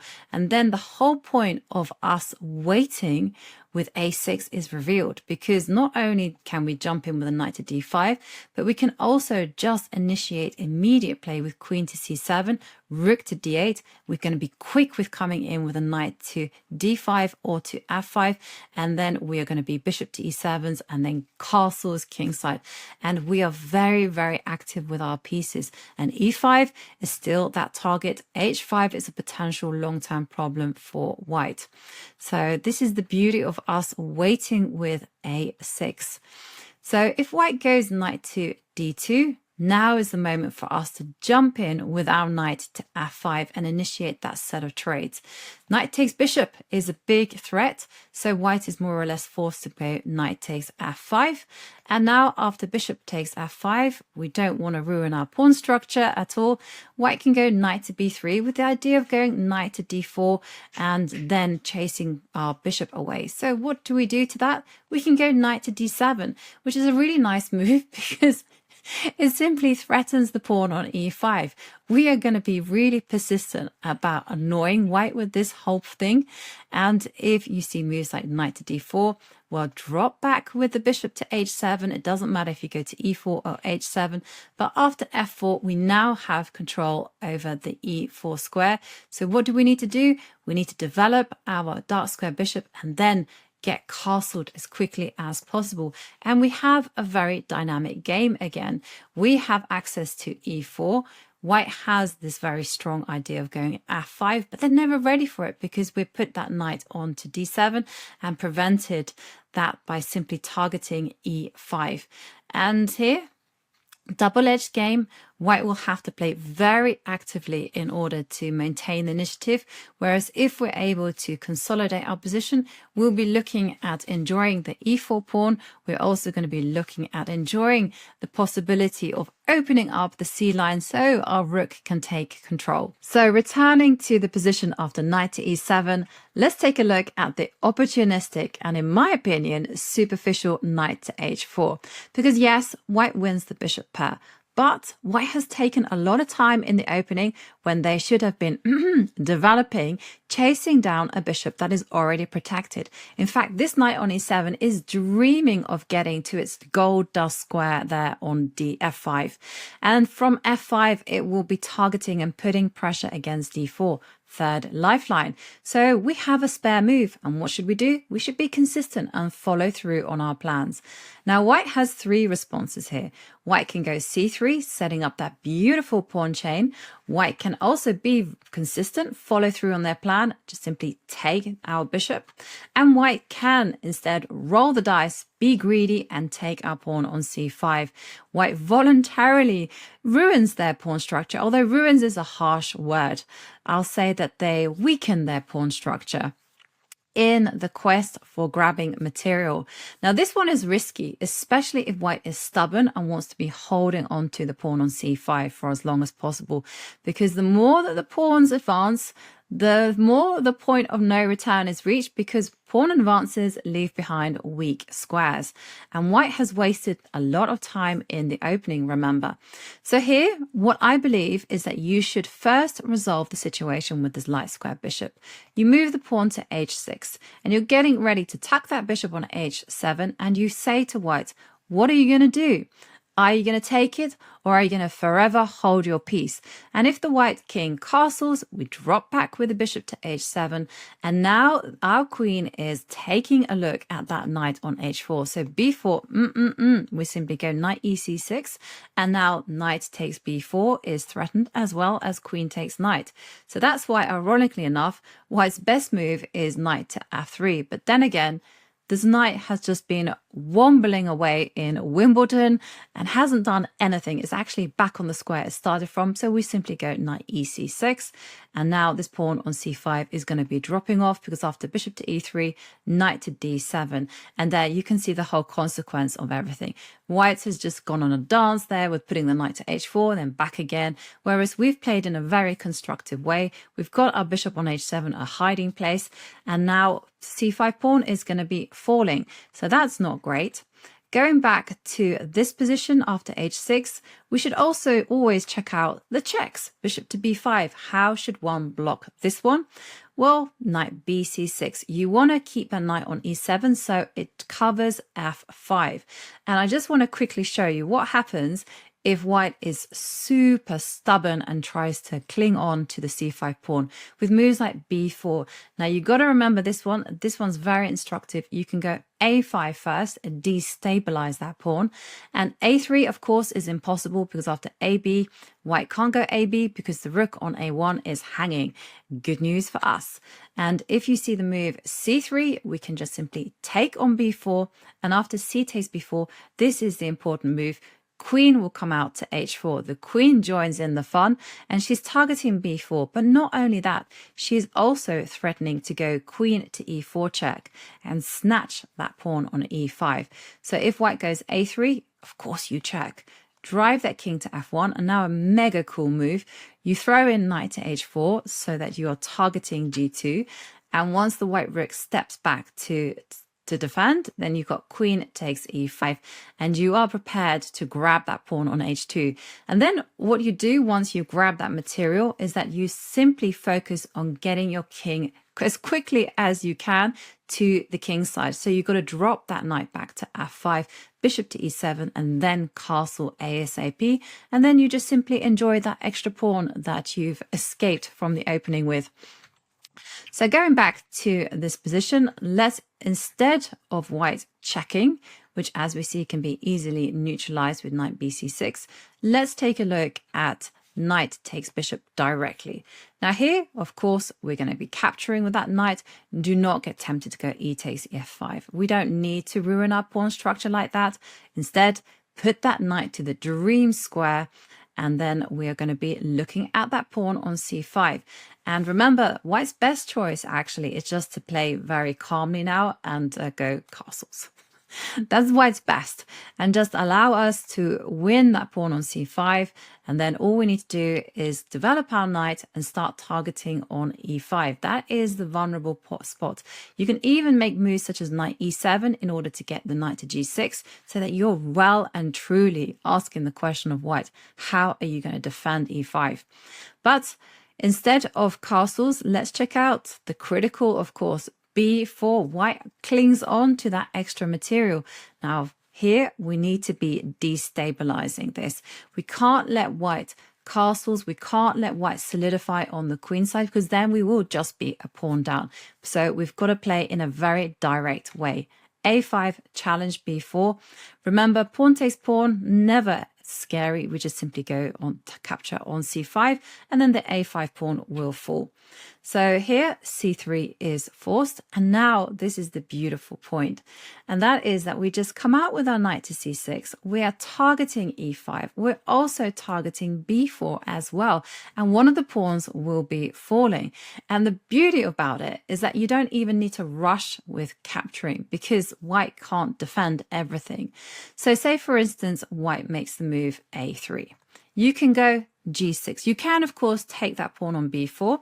You can, of course, go take the pawn on b4, because after c takes b4, you've got knight takes b4. You can play like that, but you can also try to keep control by going g6, because f4 is going to be met by, whoop, you guessed it, queen h4, and the king will have to run to f1. And now we can have that fun and take on b4, because now there is not going to be any exchange sacrifices that are effective. This bishop to b5 can just be met by king to d8. So that's going to be good for us. So let's head back, and instead after not f4, moves like bishop to b2, now we can just go bishop to g7. Remember, f4 is going to be met with queen to h4. f4, queen h4, king f1, oops. And things just went from bad to worse for white, because now we've just gone knight to e3, forking the king and the rook. So this is just a bonus to show you how you can play this position, and how it's actually impossible for white to cling on to that pawn on c5. This is dream position for black. So going back to the position where black has just broken out with c5, let's see what happens if white counters with c3, setting up a beautiful pawn chain. This knight still remains on h4, targeting our bishop. What could go wrong? Well, actually, looks can be deceiving. And it's all to do with this knight going out there on a limb on h4. White's wasted way too much time. And this queen on d8 is there and so eager to have a go at that piece. So that's why we want to preserve this bishop for one more move, go bishop to e4. Big point, after castles, we're going to continue with our plan of going knight ec6. And now this queen is going to question this knight's existence. The knight will step back to f3 and go, yes, it was all a lie. It was just bluff. Don't blame me. Blame my owner. And after knight to d7, you're simply going bishop e7. Castle, you put that pressure against d4, and you anticipate the opening of the c line. So if white tries to take advantage of the bishop moving to e4 with a move like f3, now as you know, I'm not a fan of any F pawn moves in the advanced variation, primarily because it weakens the dark squares, and here it's no exception. Don't lose momentum by going back, go forward. Take the b1 knight off the board, and now again this f3 pawn has actually gotten in the way of this knight, so you need to just go knight ec6 again, g3 forced to cover the knight, and now you can start harassing the d4 pawn on the dark squares, because after bishop to e3, this is where f3 is just such a bad move, because you can go knight takes e5, and the whole point is after pawn takes knight, queen takes bishop, and if white tries to get some compensation with f4, you simply go your bishop out to b4 check, and then you just simply retreat your knight to d7, get your king stable, control f5, and then develop your pieces as much as you can. You are a pawn up, and that's wonderful. So going back, instead of f3, let's take a look at knight to d2. Well, knight to d2 doesn't bother us, because simply if white goes knight takes bishop, we are more than prepared to put our pawn there on e4, because the whole point is that we are targeting d4. That is the pressure point, as well as this tactical weakness with this bad, weak, loose piece there on h4. So we simply start applying that pressure against d4, third lifeline. Knight takes bishop, again, like I said, doesn't worry us. Pawn takes knight, and you see the whole point. After c takes d4, we go knight ec6, and now after g3, because there is no retreat square for the knight, we take on d4, and then what we're going to be doing is we're going to be just going knight bc6, putting the bishop on e7, asking questions to this knight. Remember, this pawn on e5 is also vulnerable. We want to get our king to safety, and we have some open lines for our rooks to start working their magic. And all the while, white's pieces are just really clumsily placed, and white doesn't have any comforting moves. And if you're worried about facing off against the bishop pair, you always have the move knight takes bishop as well. So c takes d4 is going to be great for us. What about queen takes d4? Will there be any hope for white in the endgame? Well, the answer is not that much, because after queen takes queen, c takes d4. d4 is going to be that target that we keep pointing at relentlessly. And this time you just have to remember that we're not going to be moving the e knight. We're going to leave that knight to go to better squares. Knight bc6, targeting d4. And if the bishop comes to e3, knight comes to d5 with a serious threat of knight takes bishop. So after castles, knight takes bishop, f takes e3, g5 traps the knight, and white is going to have to sacrifice the knight in order to get some compensation.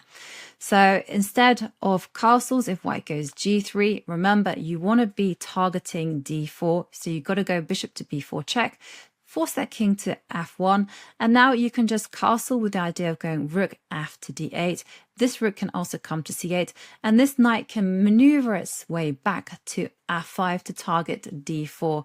And this bishop pair, not much to write home about. So this leaves us with one last line to consider, and that is knight takes bishop.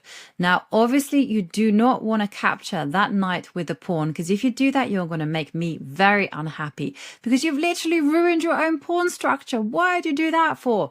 Instead, you can make every Caro happy by going knight takes knight. That knight has been dreaming, been longing for that f5 square so that it can apply pressure against d4. And there's a lot of tension in the center, and white can handle this in two ways. White can try to stabilize the position, set up that pawn chain, try to keep everything tight, or white can just simply go pawn takes pawn, except it is all too much. Now, if you ever see d5, then you've got to remember e5 is going to be that eternal target. So you go knight to c6, and after castles, bishop takes c5. And now here, it's very difficult for white to even defend e5. Because moves like bishop to b5, we can renew the threat against e5 by moving queen to c7. And now white has to be mega careful, because after rook to e1, well, we can draw the white king out into the open. Bishop takes pawn, king takes bishop, and now queen to b6 check, and this bishop on b5, it's loose, it will drop off.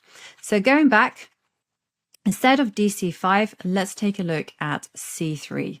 And now here we're just going to be clarifying the situation in the center, just making sure that this d pawn is going to be weak. And in fact, white's position is already a little bit shaky, so they need to make moves like g4, kicking away a knight from f5. The knight goes to h4, pawn takes pawn, and now you've got to tell your knight on h4 that they shouldn't give up on their dreams and that they can play h5. They can force their knight to f5, because after pawn takes pawn, well, we're simply going to go knight c6 first and then step back with the knight to f5 so that it attacks d4.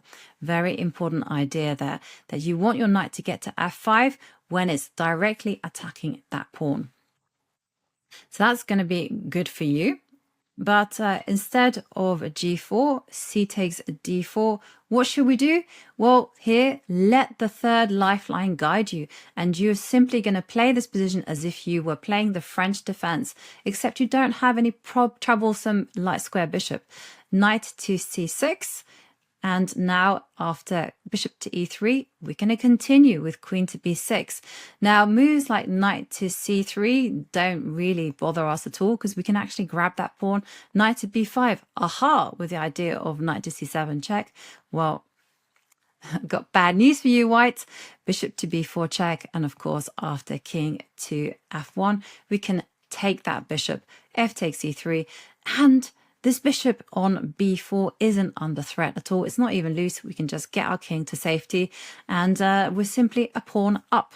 So that's excellent news for us. And if white goes queen to d2, we can get out the pieces with tempo, bishop out to b4, and now knight to c3. It's very, very important here that you capture on d4 with this c knight. And that's super important because if white goes rook to d1, then we're simply going to go knight takes bishop, and there's no more pin against our queen. And as long as you remember that, you're simply going to be enjoying life with an extra pawn on the board. So returning to this position, white keeps things flexible by playing castles. This is the main move, but white is waiting until we initiate that second stage of our three-step plan before taking a concrete decision. And now here, whatever white does next is actually going to determine the pace of the game, because white could play c3, keeping the position closed, but enjoying that space advantage.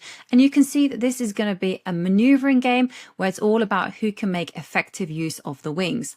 Whereas if white were to go c4, it's like, whoa, we have immediate tension in the center. You can see that play is going to be opening up and that you have to be primed to put their pieces on the best squares.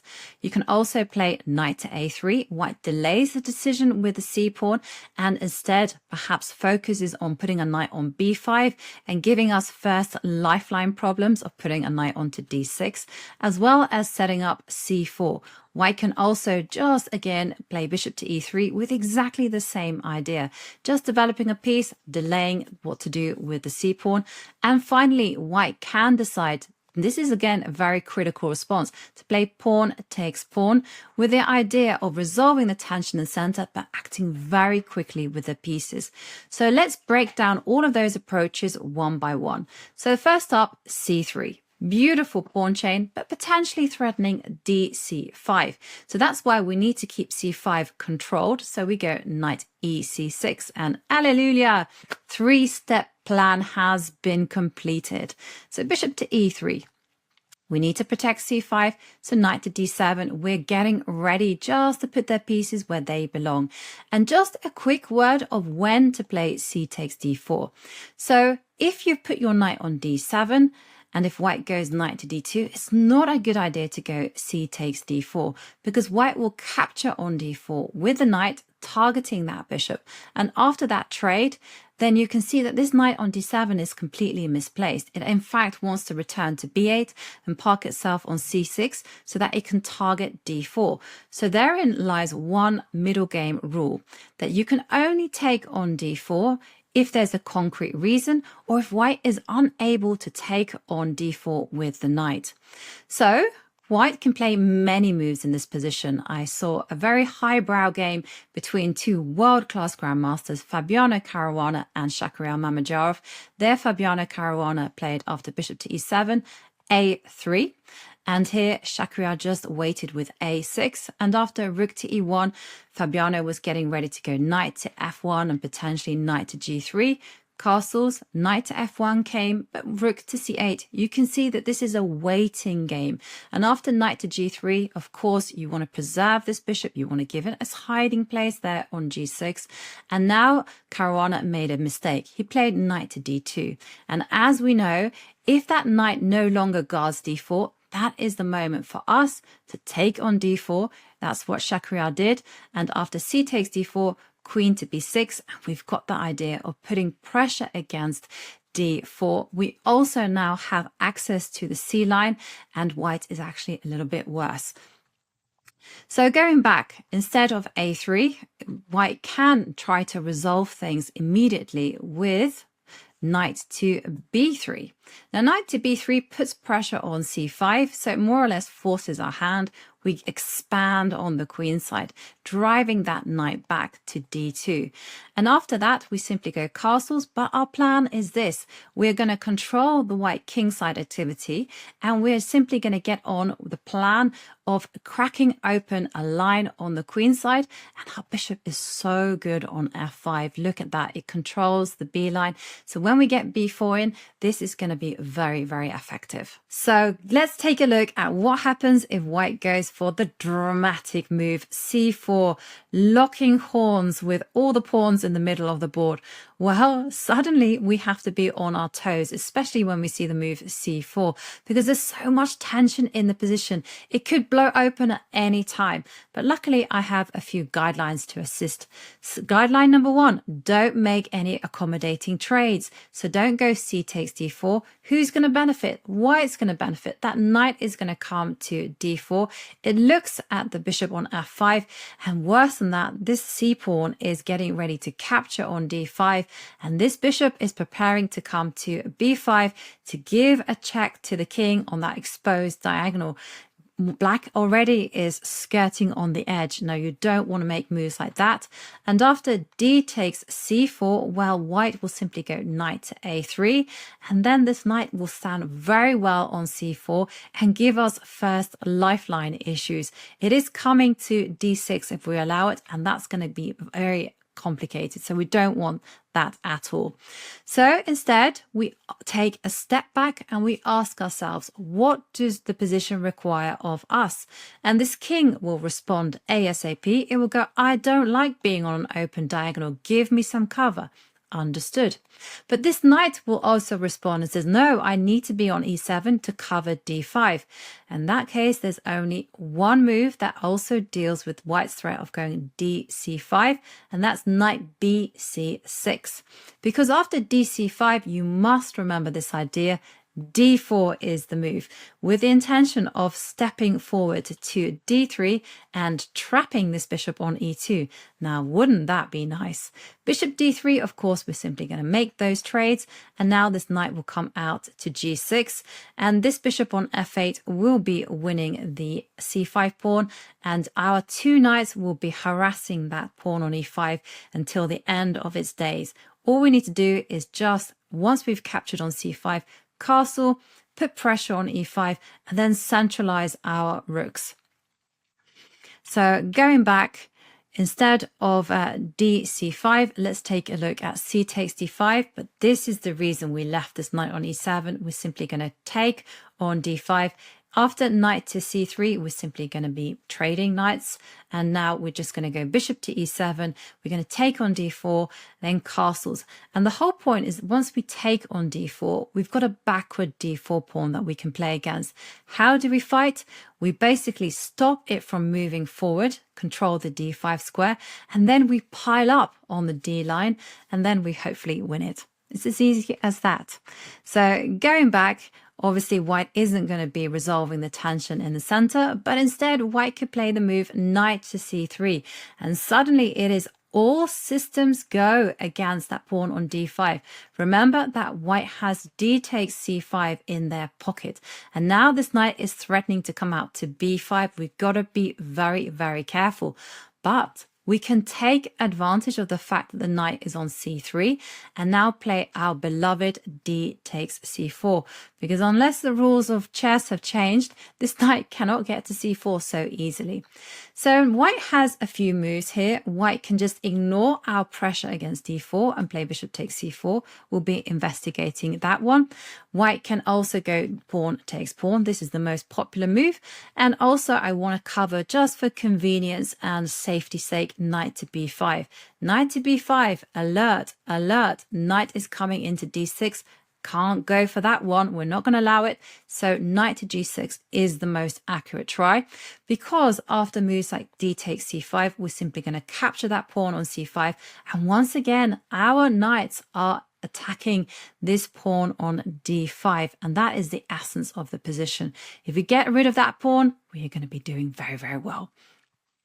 So, okay, knight to b5, just be warned, you've got to cover the d6 square, first lifeline.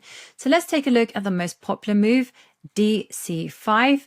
And now here we need to activate this bishop. Ideally, we want it to snap off the pawn on c5.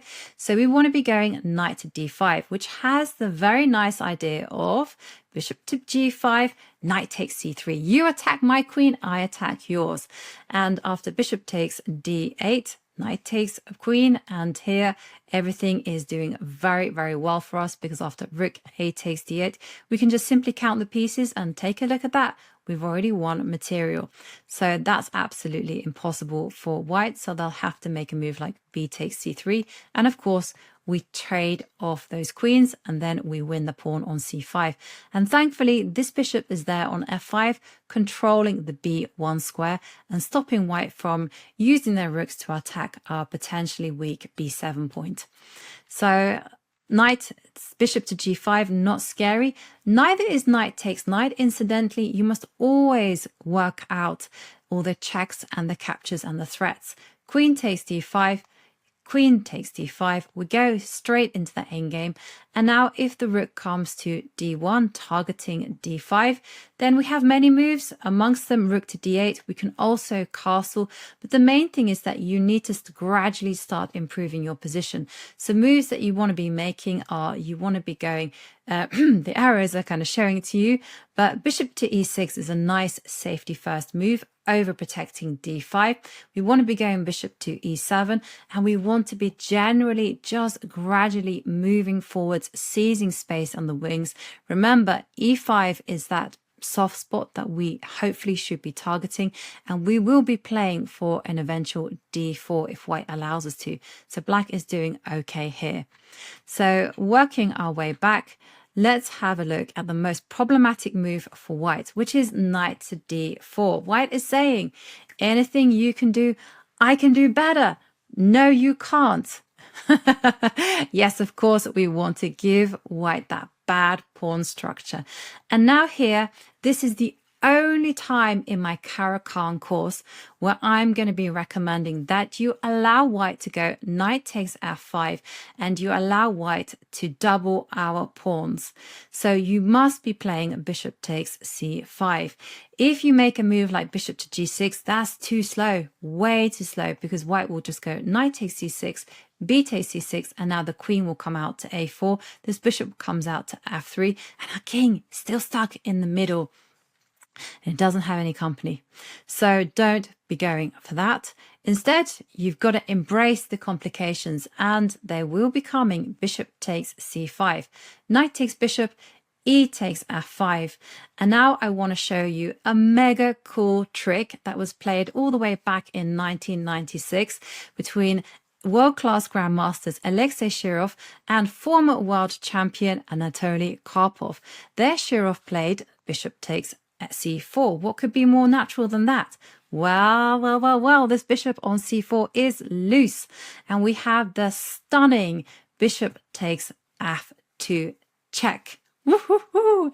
I just love this sacrifice. It comes from nowhere, because after rook takes bishop, queen takes queen. I think that's going to be bad news for white. And of course, king to h1, we can just simply go queen takes queen, rook takes queen. And now if you're feeling brave, you can go knight takes e5. And again, embrace the complications after bishop b5, knight goes back to c6. And now if the white bishop tries to cage our king in the center, we have moves like rook to d8 to hold the position together. And after rook to f1, we can keep it together by going rook to d2. Bishop c1, and this is important, you've got to go into the counterattack with rook to d5. Remember, rook takes bishop isn't possible on account of rook to d1, so tactics are going to be saving black. But I'm sure your opponent might not play king to h1, because your opponent might play king takes bishop, which is really brave, allowing queen h4. But now after king to g1, we swing that queen over to take that bishop on c4 and say to our opponent, loose pieces, drop off. And after bishop a3, Here, the most precise move is actually to be very greedy with queen takes c3.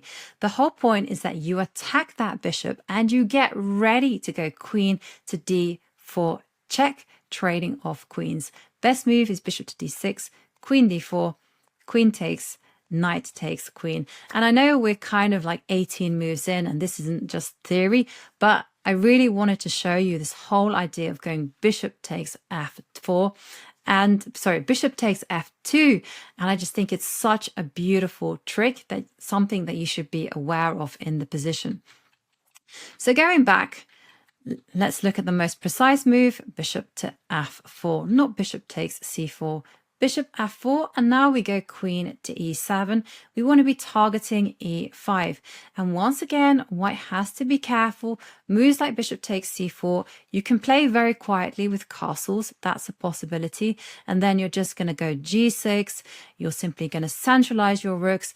If you're allowed to, in the long term, you would love to put a knight on e6, blockading the pawn, but you can just simply go castles, g6, go for the quiet game, keep improving your pieces. Remember, this bishop on c4 is very loose, so if you see the move rook e1, you know what to do. Bishop takes f2, and after king takes f2, queen comes out to c5.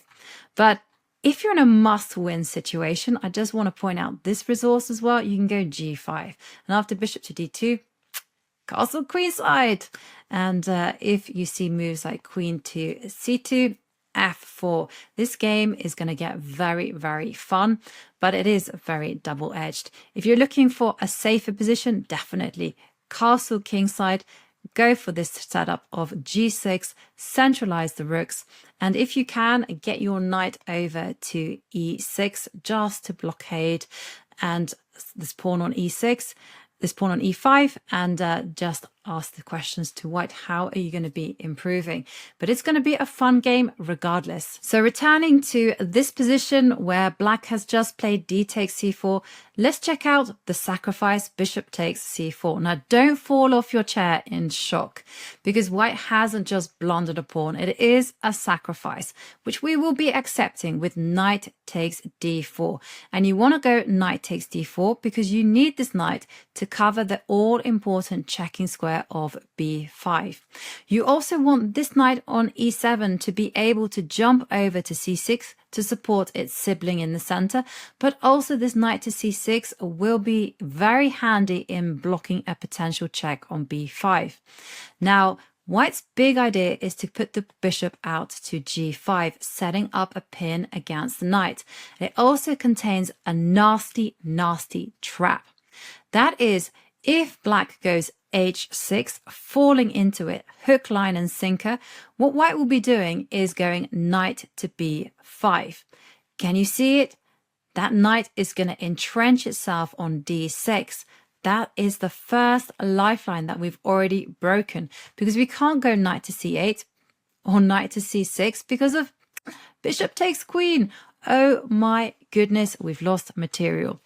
And the whole point is after pawn takes bishop, knight takes d4, c takes d4, and now knight to d6. Check, that knight has entrenched itself on that square. And now after king to d7, knight takes f7. Oh my goodness, this king on d7 is not long for this world, and this knight is attacking both the rook and the queen.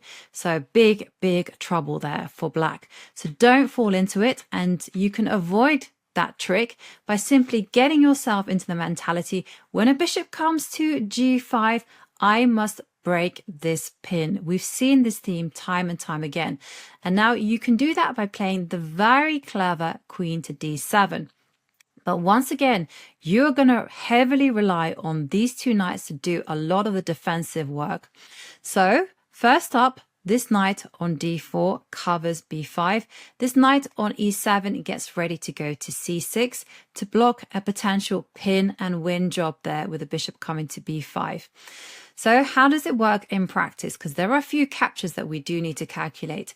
If white plays knight takes d4, we can and we should just go c takes d4. We need to be very, very precise here. Remember, bishop to b5 is not going to be winning because knight to c6 We've blocked the pin. We are good. All we need to do now is go on our merry way, developing our pieces and getting the king to safety.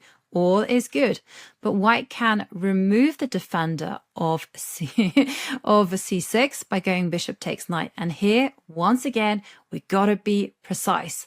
Pawn takes knight, only move. And now white goes queen to b3, renewing the threat of not queen to b5. I want to go bishop to b5. I just wanted to highlight that the queen is now defending b5. So bishop to b5, a serious threat. So bishop to c2, the only move to remain in the game. And the whole point, after queen takes bishop, we breathe a big sigh of relief. Bishop takes bishop. And now we are getting out of there with the king, castling. And then we're very quick to centralize our rooks on d8 and c8. And this pawn on e5, it's on a dark square. It's a vulnerability.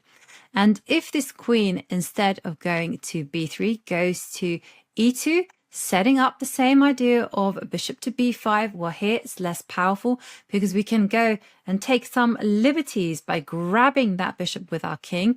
Bishop to b5, well, we can just go queen to c7.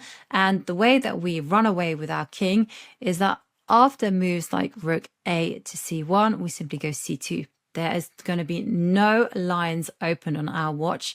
And now all we need to do is make sure that this bishop remains on this diagonal. And again, just start finding escape squares for our king. You can go f6. You can move that king to f7 and just liberate your dark square bishop. So some very important points there. So knight takes d4. We've seen that's going to be fine. But what happens if instead of knight takes knight, we see bishop takes e7. And now we simply go bishop takes e7. And now if knight takes d4, again, we have to be extremely accurate. You go c takes d4. Oh no, you've basically been pinned and white is going to be winning your queen. So you don't want to be playing that. Instead, the only move is to capture that knight with your queen. And now after queen to a4, you got to run for the hills with your king on f8, find shelter. And after moves like rook a to d1, well, you certainly should be grabbing that pawn on e5. And then it's just simply about getting a safe space for your king. May go g6, go king to g7, and then you've got to put your pieces on protected squares. This is very important. And then once you've done that, you start challenging white on the open lines. And if white instead protects that pawn on e5, well, now we drop back with the queen ASAP, so that after rook a to d1, we go queen to b6, and then we're just simply going to again offer up a trade of pieces. The rook can come to d8, rook to d7. Then we're simply going to go moves like g6, get that king to safety, and we've got ideas of going rook to d8, trying to initiate a set of trades. So going back to the position after queen to d7, what happens if white does nothing?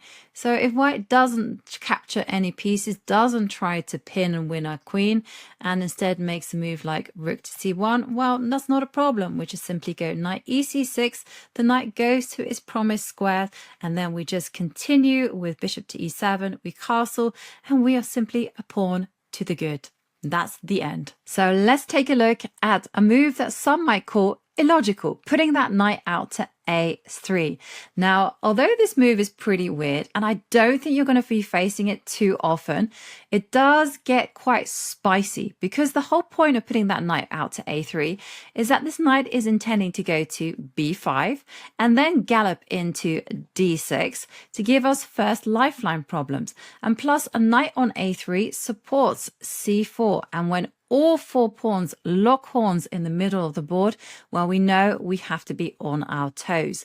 Now here, Because there is no immediate tension in the center, we can go knight e to c6, improving our knight, and at the same time getting ready to capture on d4. And now white has to be consistent and follow through with c4, because if they don't, and if they play safety first chess with c3, well, here we simply take over the initiative with cd4. Because after knight takes pawn, we'll take a look at this piece configuration. We're simply going to capture on d4, and now after c takes d4, knight to c6. And here we have that dream Caro Kann. We simply go bishop to e7, castle, we put the rook on c8 to challenge on the c line. We have queen coming out to b6 to put pressure on d4. And there was 0 point in white putting that knight out to a3. So white cannot take a step slowly. White must move quickly and sprint towards the center with c4. And now here, black, of course, has to be very careful. After dc4, well, that steps in line with what white wants. White wants to get that knight to c4, and so white can play moves like bishop out to g5, attacking our knight. White can also go dc5, also inviting a set of trades in order to get that knight onto c4, where it can entrench itself on d6. And so that's pretty unpleasant for us. So don't go into that. Instead, you've got to play to the strengths, and that is the pressure against d4. C takes d4, and now here, white must be precise as always. White has to go knight to b5, because if white goes knight takes d4, well, we simply capture on d4, the queen will recapture, knight to c6, and once the queen steps away, we have this lovely move, bishop takes knight. And after pawn takes bishop, well, this is where things start to swing in our favor, because what we're going to be doing is actually going d4. We're going to be closing down the position, and if the pawn is ever attacked on d4, we can simply step it forward to d3. And the whole point of grabbing the space like that is it just provides us with more space to coordinate our pieces. And of course, take a look at white pawn structure. Double A pawns, the pawn on c4 is weak. We are doing very, very well indeed. So knight takes pawn, completely inaccurate. Instead, white has to go knight to b5, setting up ideas of c takes d5. Because if we make a non-move like this, c takes d5, and we can't recapture with the queen because, oops, that is the mother of all family forks. And there you go. We're going to be losing our queen on d5. So we don't want that. Instead, this knight is on our side of the board. So what we've got to do is we've got to kick it out with a6. And now white has 3 moves here. White can simply go knight b takes d4.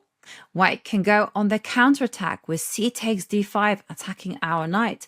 White can also go bishop to g5, attacking the queen, going for the bigger fish. But let's take a look at knight b takes d4, which attacks our bishop. And now the most accurate move with the bishop is actually to put the bishop on e4. Now, the reason why you put it on e4 as opposed to g6 is that you want this bishop to support d5. And you also want to anticipate the opening of the center with moves like dc4, with the idea of making a whole load of trades. And then once this d5 pawn is no longer on the board and we've traded off a set of knights, we can get in knight to c6 very early on. And just remember, trades will be helping us because we have less space. So a move like bishop out to g5, well, we simply offer up a trade of bishops, and if white says yes and then takes on d5, well, here we can just initiate even more trades. And now after knight takes knight, we simply go bishop takes d5. Bishop to f3 is the most challenging move, but again, we just keep on swapping. And now the most important thing is that we need to get this knight out on b8. So we need to cover b7. And so we can do that by going queen to b4. The next move will be castling kingside, knight to d7. And the important thing about playing such open positions is you don't faff around with your pieces. Every single one of them must be working. They must be targeting something. So knight on d7 will be targeting e5. A rook on c8 will be controlling a c line or challenging for a c line. And the other rook needs to be on d8. There's no room for any weak pieces. Every single one of them must be participating. So here, black is absolutely fine. And also just want to show another idea, like if the bishop does come out to f4, well, here we just simply go bishop to e7, and after rook to c1, we just castles, and here we're just going to get ready for dc5 and then making those trades. Remember, the knight wants to come to c6 to challenge, so that's going to be good. Remember, dc4, then just swap off all the knights, and then you are good. You've successfully neutralized white. So let's go back, because there is one surprising move here that white can play. And I'm just giving you this line as a bonus. And I just want to forewarn you so that if it ever happens to you in a game, you just don't fall off your chair. Knight takes e6 is in fact a possibility. Now, if your opponent plays like this, then either you give them a round of applause or you summon the arbiter to have them checked. Because after pawn takes knight, white's idea is to go knight out to g5, and then you simply go queen to e7. You have to play very accurately here just to hold on to the e6 pawn. But on the other hand, so does white, and you are a piece to the good. So after bishop to g4, okay, this pawn is under fire. We need to defend, step back with the knight, and now this knight will come out to c6 if white does nothing. And if white just goes f3, attacking our bishop, okay, fine, drop it back.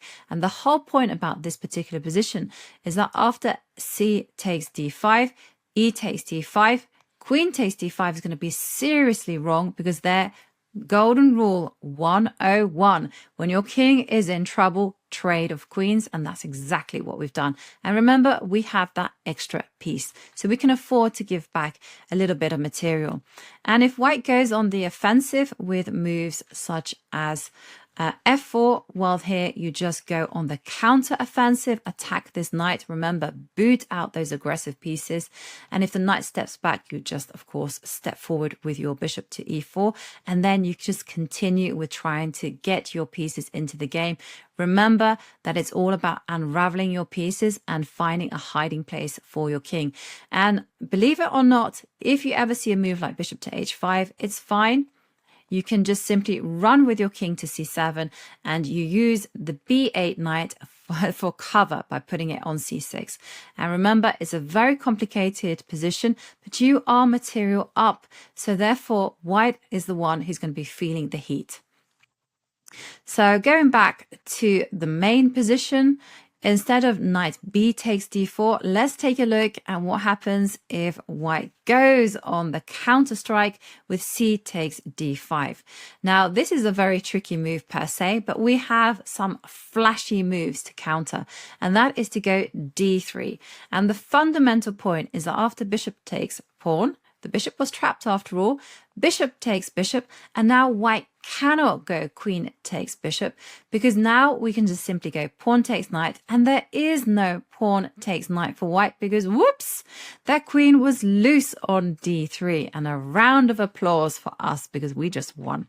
And of course, white sees that, and instead of capturing that bishop on d3, goes bishop out to g5, attacking our bishop. Now, we need to keep that pin. We need to prevent queen takes bishop. And we also don't want to be allowing any knights to come into d6 with check. So we cannot block that attack. Instead, you got to remember that cozy square for the queen. d7. Remember, maintain the queen on the d line so that if queen takes bishop, pawn takes knight, you've got to keep that threat alive. And so here white has to again play very accurately. Pawn takes knight, that's self-explanatory. Knight takes pawn. And now white has the most logical knight c7, check. But it's also possible for white to go queen takes bishop. Now, once again, if your opponent does a move like that, either you give them a round of applause and say, well played, well found, or you say, oi, arbiter, come over and check my opponent, because they might be using some assistance. So because after queen takes queen, white is arguing that they get an initiative after knight c7 check. We come in with the king to d7 to attack this knight. Obviously, rook to d1, we simply take, and then We do a quick material count and we see, whoops, what is that I have there? An extra rook. So that's obviously failing for white. But instead, the whole point is that white will just grab that rook on a8. And here, all we need to do is just park that king on c8, getting out of this eye line. And if you see a move like knight to b6, now king to c7. And what you want to do is just simply develop. So bishop to e3. If white starts moving backwards, well, then that means that they don't have enough for the queen. We simply start developing our bishop to e7, and you try to trade off a set of rooks just to neutralize white's initiative. So that's a very complicated position, but a position that isn't complicated is if white doesn't go queen takes bishop. I mean, who's going to find that? And instead goes knight to c7. It's the most logical move because after all, this knight was on prise, so is this rook as well. So knight to c7 instead, pretty much forced, I think, unless you're playing like a genius. Queen takes knight, queen takes bishop, and now, of course, we simply go bishop to e7, challenge this piece. And the one thing I want to stress to you is that when you get this kind of position, focus on getting your king to safety.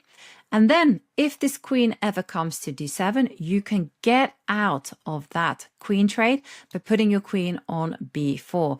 And the priority is put the queen on b4, put a rook onto d8, and then just start challenging white on the open line. And remember, this e5 pawn is still a vulnerability that you can target.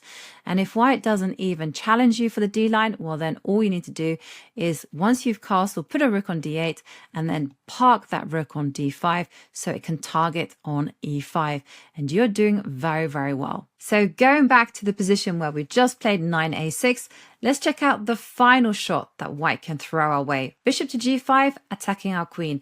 And now the queen must move because this bishop on f8, it cannot block on e7 because you've let go of control over the d6 square. Bishop takes bishop will happen, and after queen takes bishop, knight to d6 is going to be devastating. We've lost castling rights, the position is going to be blown open, and it's bad news. So don't want to fall for that one, and instead you got to move your queen to the cozy square d7. It should be our signature move by now. Now you need to put a queen on d7 because after c takes d5, of course, we're not going to be capturing on d5.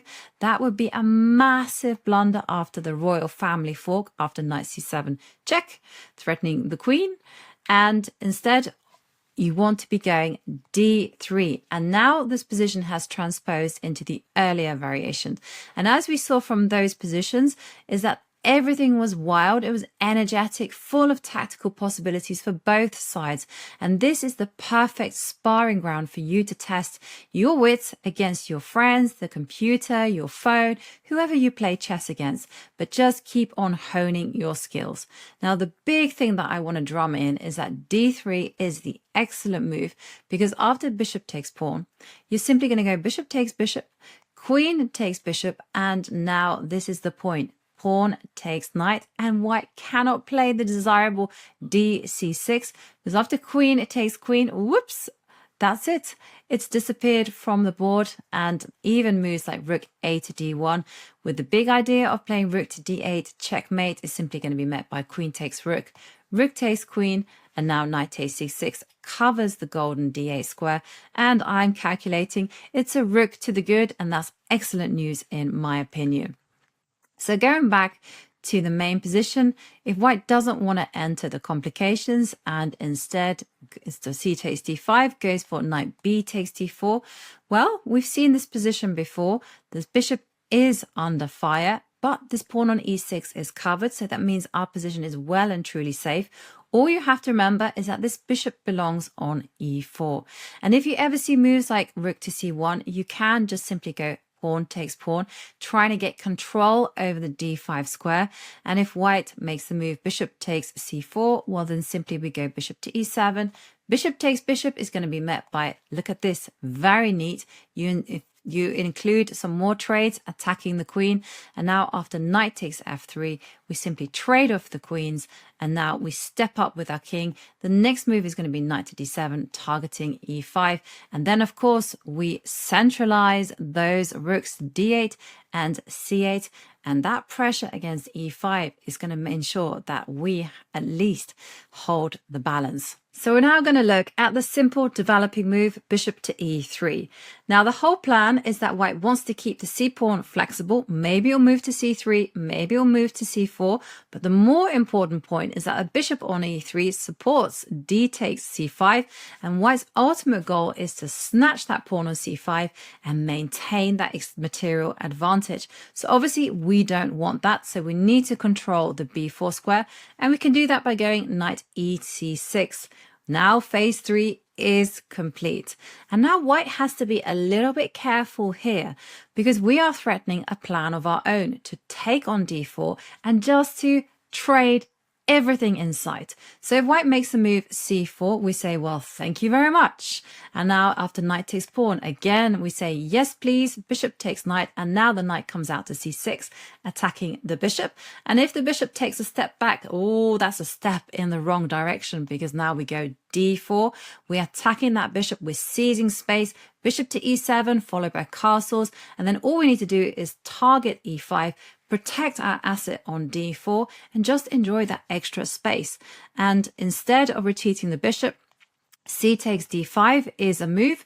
Queen takes d5, and now you gotta be on your toes for the one white trick white has. That is bishop to f3.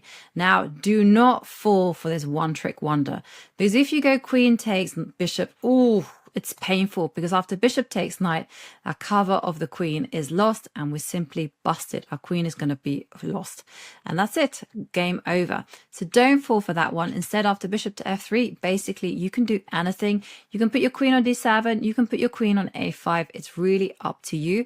But the whole point that you've got to do is you've got to now start controlling the D line. You want to get your king as quickly as possible to safety. And just remember, you have excellent bishop on f5 that controls the d3 square, and also you have a brilliant knight on c6 which is primed to jump into d4, b4. It's targeting e5.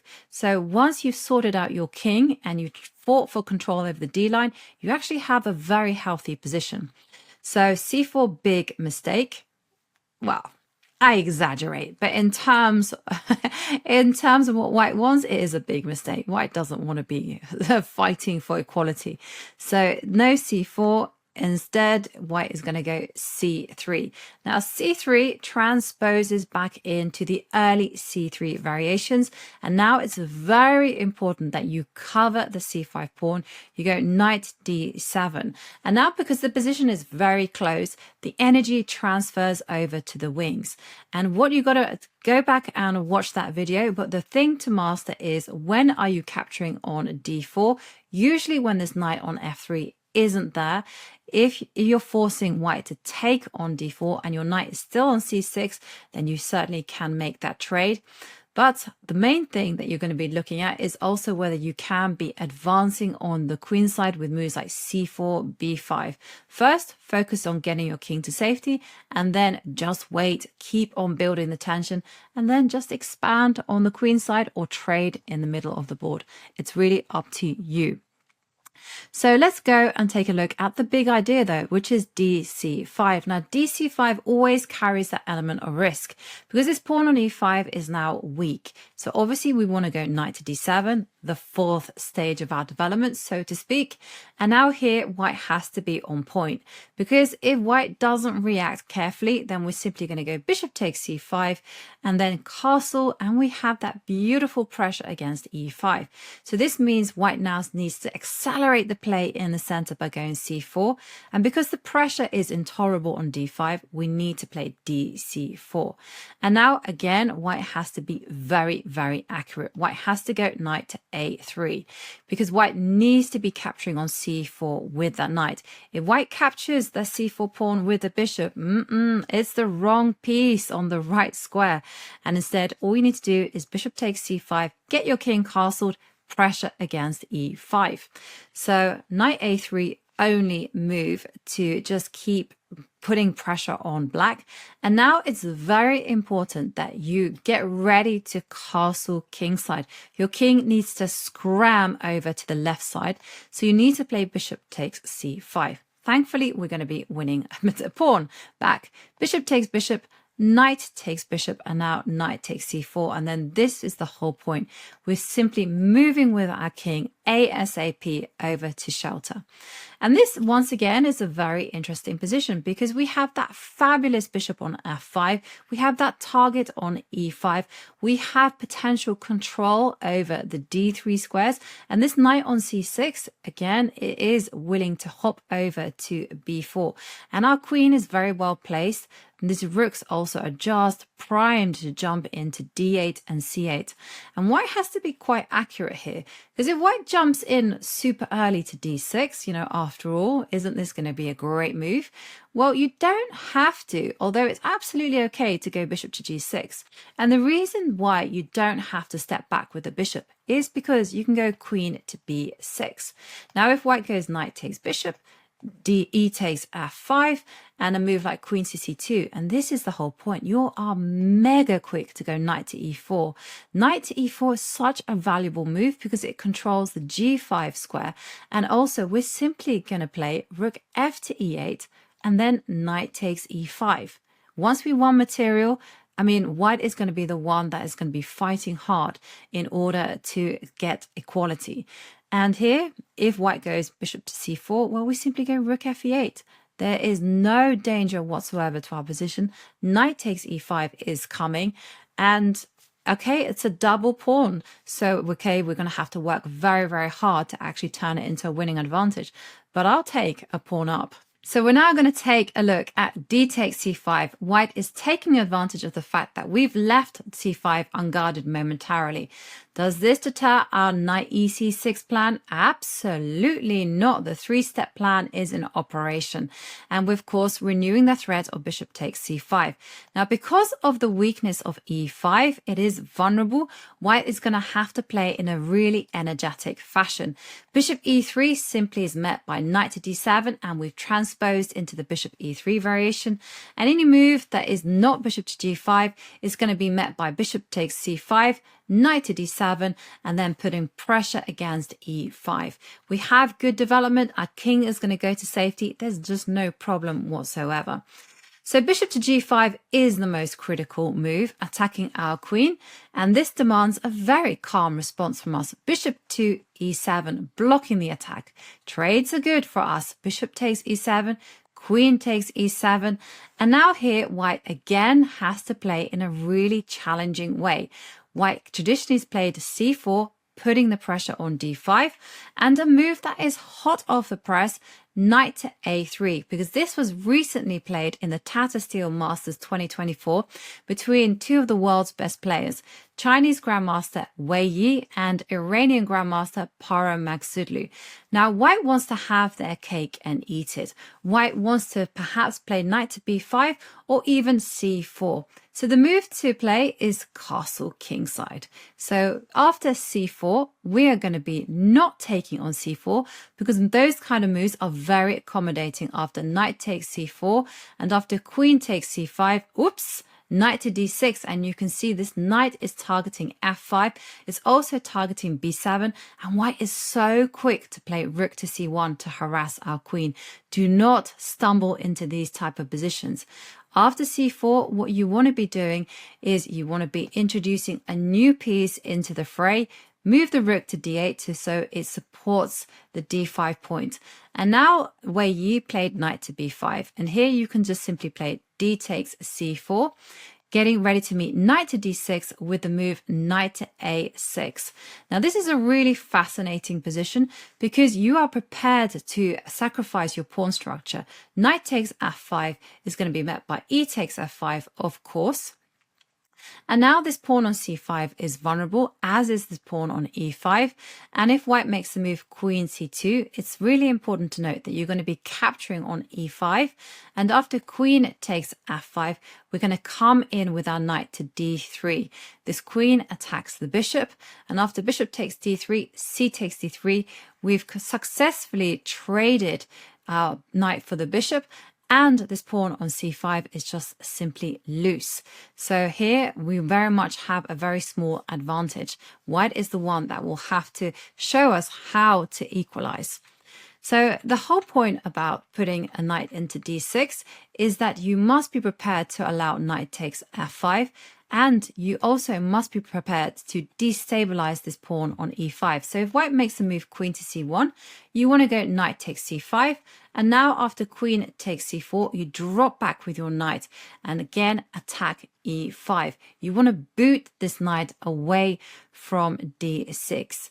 And here, even moves like queen to f4, it's not sufficient because we simply go knight d takes e5, and after knight takes f5, e takes f5, queen takes f5, we can simply just trade and then go knight to d4, and this position is as level as it gets. But you do need to know some very important points after knight to a3. Just remember that you do not play d takes c4, simply accommodating white's wishes. That's the main takeaway. Now going back to, instead of knight to a3, to c4, well, this is a different kettle of fish, because there we have to take on c4 because of the pressure. There is no rook to d8. We're not in time for anything like that. But the key takeaway here is that if white puts the knight onto d2 or to a3, what you have to do is you have to go c3. Again, it's for the exact same reason that we couldn't go queen takes c5, because white will go knight takes c4, and after castles, whoops, knight to d6, and we're literally in that same position. That is very, very pleasant for white. So don't stumble into this.